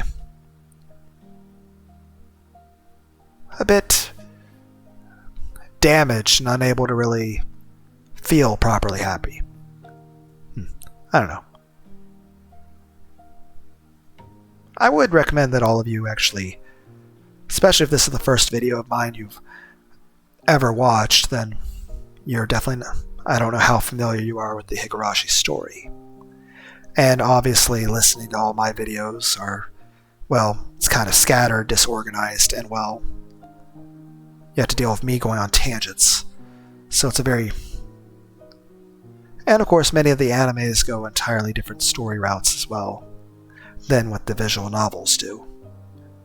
So I would say my strong recommendation to all of you is just try to watch as much of the anime and read as many of the comics as you can. And certainly if you ever have the chance, heck, there's even movies too. But my main recommendation to all of you is that you should actually read all these visual novels for yourself. Heck, while I'm not downloading them myself, there are mods which have additional add-ons to the story, though many of those mods would have us seeing very graphic things. So there'd be a much more visuals with the visual novel. So, I guess a fair warning on that. Okay, when do we put in the onions? The onions will melt if we cook them too long. So, we can leave them for last. You worked so hard on cutting the onions too. I'm sure they'll taste delicious. Okay. My mother smiled. She seemed very happy. Her smile was warm. I thought I'd completely forgotten over these 100 years, but I remembered for less than a moment in time. My parents had to die in 1981. That fate was unchangeable, and besides, we could never get along in the first place, so it didn't matter if they died. As thoughts like those overlapped, maybe my concern with my parents had waned. Our hearts had steadily lost their connection, and the situation had steadily worsened. Before now, I hadn't thought I could gain anything from this world. Not once did I think it would make me realize something like that. With a mother like this, maybe spending time with her would be warm. It would be fun. That's right. The reason I rejected my mother's warmth, maybe it was because I wanted to soften the sadness I felt at her death. If I couldn't change the fate she met in 1981, then she might as well hate me. Was that the idea at the root of it all? In this world, my mother hadn't died in 1981, so she would stay here for a long time to come. I felt just a little jealous of Rika Furude, and I was stricken with the desire to return this world's me to her. This world was so different than my previous one. Keiichi wasn't here, Shion wasn't here, Hanyu wasn't here, but in exchange, Satoshi and my parents were here. There was no club, but there would be one soon. Satoko wasn't my best friend, but she could be in the future. I could weigh my previous world and this one on the scales, but I wouldn't know which way it would tip. I decided to leave the decision up to Hanyu. Yes, my destiny wasn't mine alone. It was Hanyu's destiny too. Whichever I chose, I would have to talk to Hanyu before making my final decision. This multiple world concept was something only I had the power because Hanyu had lent me her power. If Hanyu had never given it to me, it would have been over from the very start. Takano would have sliced open my belly, and that would have been it. We put the lid on the curry, so now it just had to simmer. My father returned in the meantime, and really enjoyed seeing us making curry together. Then, at my mother's suggestion, he set the table. In any normal 1981, he really hated it when my mother told him to do anything, but he wasn't troubled at all at the prospect in this world. Rika, put the rice on everyone's plates, please. Can you do that? Yep, I can. Of course I can do that, idiot. Is something I thought many times over, but this time I didn't. I opened the warm, steaming rice cooker and plated the rice. My mother brought the piping hot curry pot over and split it among everyone's plates. Wow, that's good. Rika served the rice, and Mom made the curry. It looks delicious. Oh, that isn't right. You made the curry with me. Well, your father did nothing. Meep. I peeled myself back. Rika shouted that I wasn't needed, so I pulled back. I withdrew inside Rika Furude, and she got to enjoy a family dinner from the bottom of her heart. When we saw the crooked potatoes, we all laughed pleasantly. I would never cut potatoes to be so ugly. But Rika Furude was still bad at this, so these things happened. When I used the same ingredients, the only thing curry tasted like was the curry powder from the store. After 100 years with the same curry powder, it tasted the same, no matter how you made it. But this particular curry tasted different. I cried.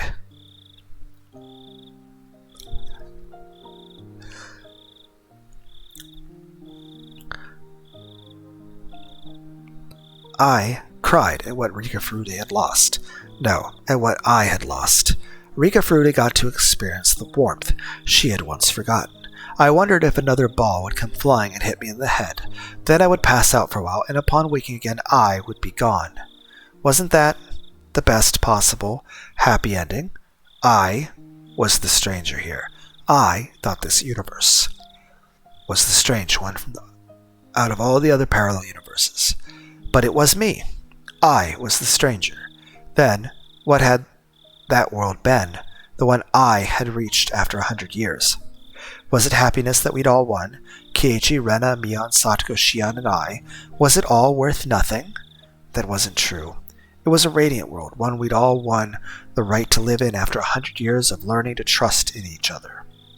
It was replete with a different kind of happiness than this one. Both shone brightly, and neither was better or worse than the other. Maybe in the end, most worlds weren't better or worse than any other. No, I disagree with that. There are some that are worse, and some that are better, but still. I only lived in the extreme worlds, the ones where I struggled to see whether Takano killed me or not. So out of all the infinite universes, I started to think of them as either right or wrong. But the multiverse wasn't simple enough to think of in binaries like that. Tomorrow's dinner might be steak or salted soury. Soury? I'll just call it Salisbury steak. It wasn't about which one was right and which was wrong.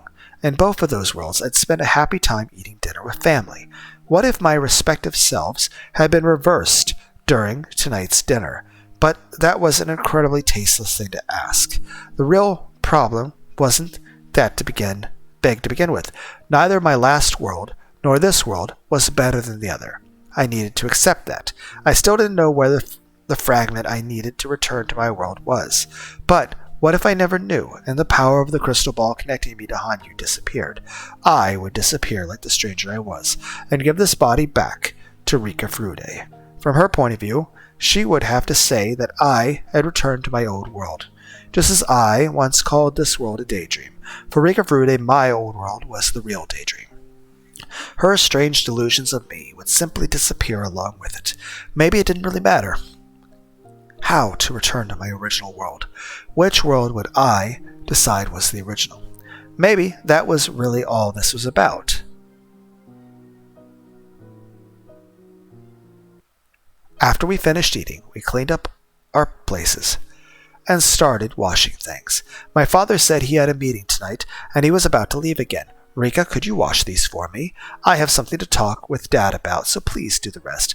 Okay, I responded cheerfully as Rika Frude, but I had realized something slightly out of place. If she had something to talk to my father about, there were plenty of chances during dinner, but she made me wash the dishes so that they could talk amongst themselves.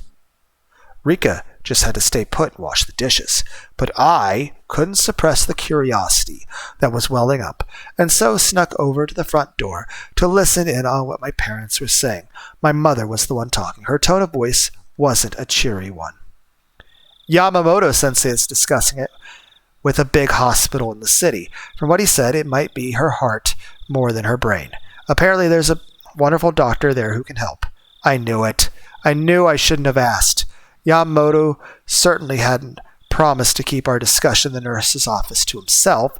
As soon as I left, he'd probably called my parents and told them their daughter was ranting about nonsense. He'd probably explained it as my isolation at school wearing down on my mind and damaging my heart. Considering what I'd told him, even that would be a conscientious interpretation.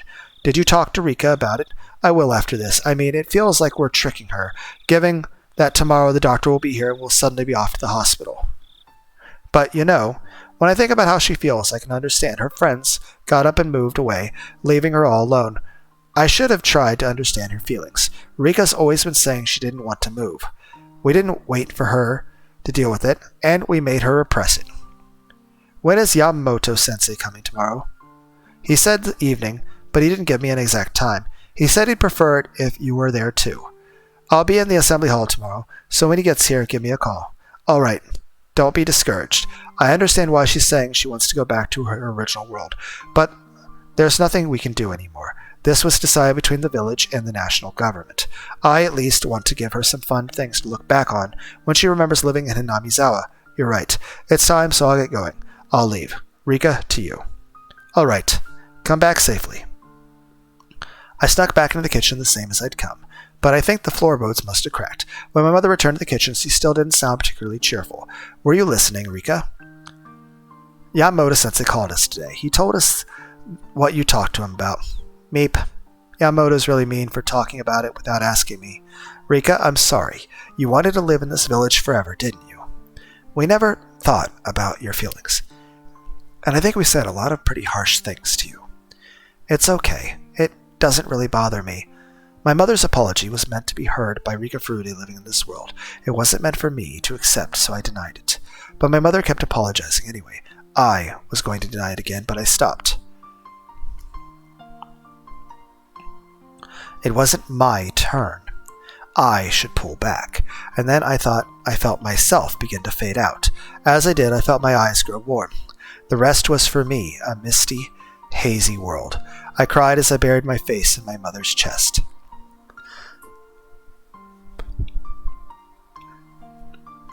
And my mother cried as well as she hugged me. If I could have disappeared like that, this too might have been Rika Furude's life. After that, my mother told a lot of stories of Hinamizawa, as if to reminisce about her own childhood, about what she was like as a kid, what she did, and where, about things happening or not happening. As she talked, we comforted each other, both of us wanting our beloved village to stay in our hearts forever. And when your mom was little, all the elderly people in the village treated me like I was really important. That was because they believed I was the reincarnation of Oyoshiro-sama. Oyoshiro-sama's reincarnation? I've never told you, have I? There's an old legend in the Furude family. If there are 8 first children in a row who are girls, the 8th is said to be a reincarnation of Oyoshiro-sama. That girl happened to be me. Not me? You're our first child, and a girl, but you would be the 9th one. We have a maternal line, I suppose. Your mom is the 8th, Oyoshiro-sama's reincarnation. But this is a secret, okay? We have to make sure not to tell anyone about it.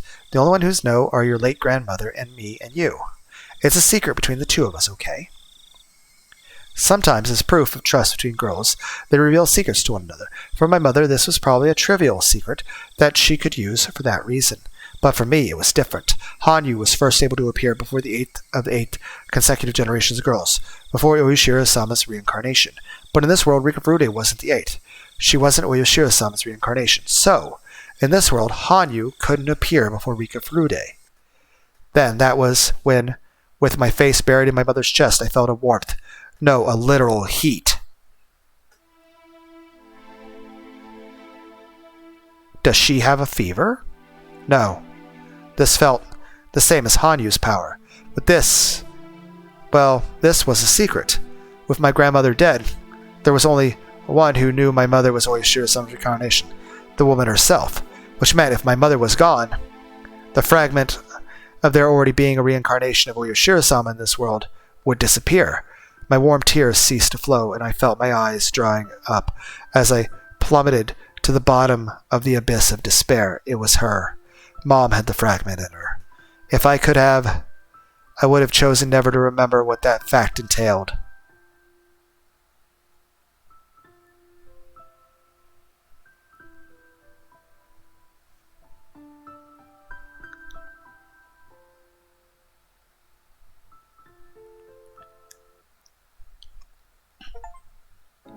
The 9th girl discovered the solution. When I tried using the crystal ball with Yamamoto today, it still hadn't recovered enough time for him to talk to Hanyu. Only half a day had passed, but maybe if I went to the storehouse I'd get through. Hanyu once told me the old air from the past remained in the storehouse, that she felt comfortable there. Maybe that meant the storehouse was filled with Hanyu's power. In other words, while the crystal ball didn't have quite enough power, maybe being in the storehouse would help a little. Late that night, I slipped out of the bed and snuck into the storehouse. I wanted nothing more than to talk to Hanyu. I went to the altar before the holy vessel and spoke into the crystal ball. Can you hear me? Hanyu. The light in the ball was feeble, but its otherworldly glow was clearly present. Please let her hear me. My wish was granted in a quiet voice so low it might disappear at any moment, spoken in answer. I can hear you, Rika. Hanyu, thank goodness. Listen, I don't know what to do. I don't know. Ooh, this wasn't the time for crying. I needed to tell her everything I discovered and ask Hanyu's opinion. I quashed my frantic emotions and told her the fragment was in my mother. Did we tell her about the stuff at school?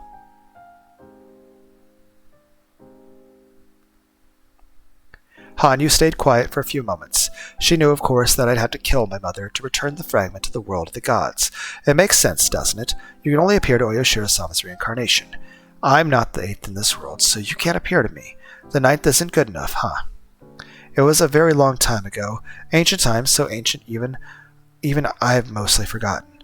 It happened back when Hanyu was still living in Hinamizawa, before Hanyu became Oyoshiro-sama. It was how it all began, which Hanyu never told me about no matter how much I asked. My human self, that is, when I decided I would become a god. My daughter, your ancestor. Rika was very sad about that. She knew I'd made the decision because I had lost hope in the human world. I took all the sins of the human world upon me, for there was no other way to cleanse those sins other than to destroy the sinners themselves. People were forcing their sins on each other, an ugly existence. Their excessive cruelty caused me to lose hope in this world. I undertook all the sins of the human world and cleansed them by letting them kill me. I entrusted that final duty to my own daughter. I thought that unless I gave her that role, she would one day be despised as the daughter of a demon god, and lose all hope in the human world herself. My daughter didn't like that role, but she understood the weight of her mission, and in the end, she went through with it. But she said something to me, that she would change the human world in which only the price of life could purify its sins. Humans would combine their strength and help each other, cooperating with mutual benefit in mind. She swore to me that she would create this utopia, which her mother had only dreamed of. Please, Mother, do not lose hope in the world of man. I swear that I shall heal that sadness, but I would become a god. I couldn't accept my daughter's feelings. No, actually, that wasn't it. I had already lost hope in the corrupted world of man, and I just didn't want to look at it anymore. But my daughter made a firm promise that she would remake that world into something better. Then I shall believe in what you feel. When in this land people live happily, aid one another, support one another, and think as one, I shall return to this land once more. My daughter killed me and took control of the village, the divine power of the demon god dwelling within her. She became their leader and created doctrines so that everyone would trust in and help one another, by making them to fear a curse where discordant hearts would revive the specter of the demon god. She led them strictly, not letting my purification go to waste, so that those purified sins would never again revisit the village. And so the village did regain a temporary peace, but I never descended to them again. I had rejected the human world so much too strongly. But no matter how strong the power to reject, it can never last forever. Whether hearts or walls or lids or doors, there is nothing that time will not decay. Even the power shutting me away from the human world wouldn't last forever. My daughter would learn the limits of that power through a revelation from a higher god than me. It was said that when 8 generations of Rude bore a girl as their first child, I would come again. The miracle of 8 consecutive firstborn girls would be the key that broke the power of rejection. My daughter left that legend to the Furude family, and it passed down to her descendants, so that this land would continue becoming my ideal. So, Rika,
when you were born as the 8th girl in a row, I was connected to the human world again.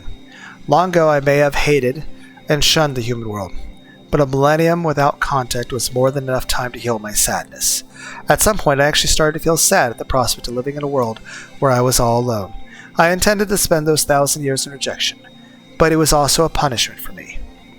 I realized how shallow my feelings had been when I hated and despaired over the human world. And before I realized it, the Furude family started giving birth to consecutive girls. When your mother was pregnant, I wished so much for it to be a girl. I'm sure. I mean, the first face I remember seeing wasn't my mother's, it was yours. Maybe abandoning the human world for 1,000 years was my punishment. Humans can only live in the human world, and they must live earnestly in the world they are born into. For someone who made light of that and tried to abandon the world so easily, maybe an exile of 1,000 years is a fitting punishment. Hanyu's words were heavy.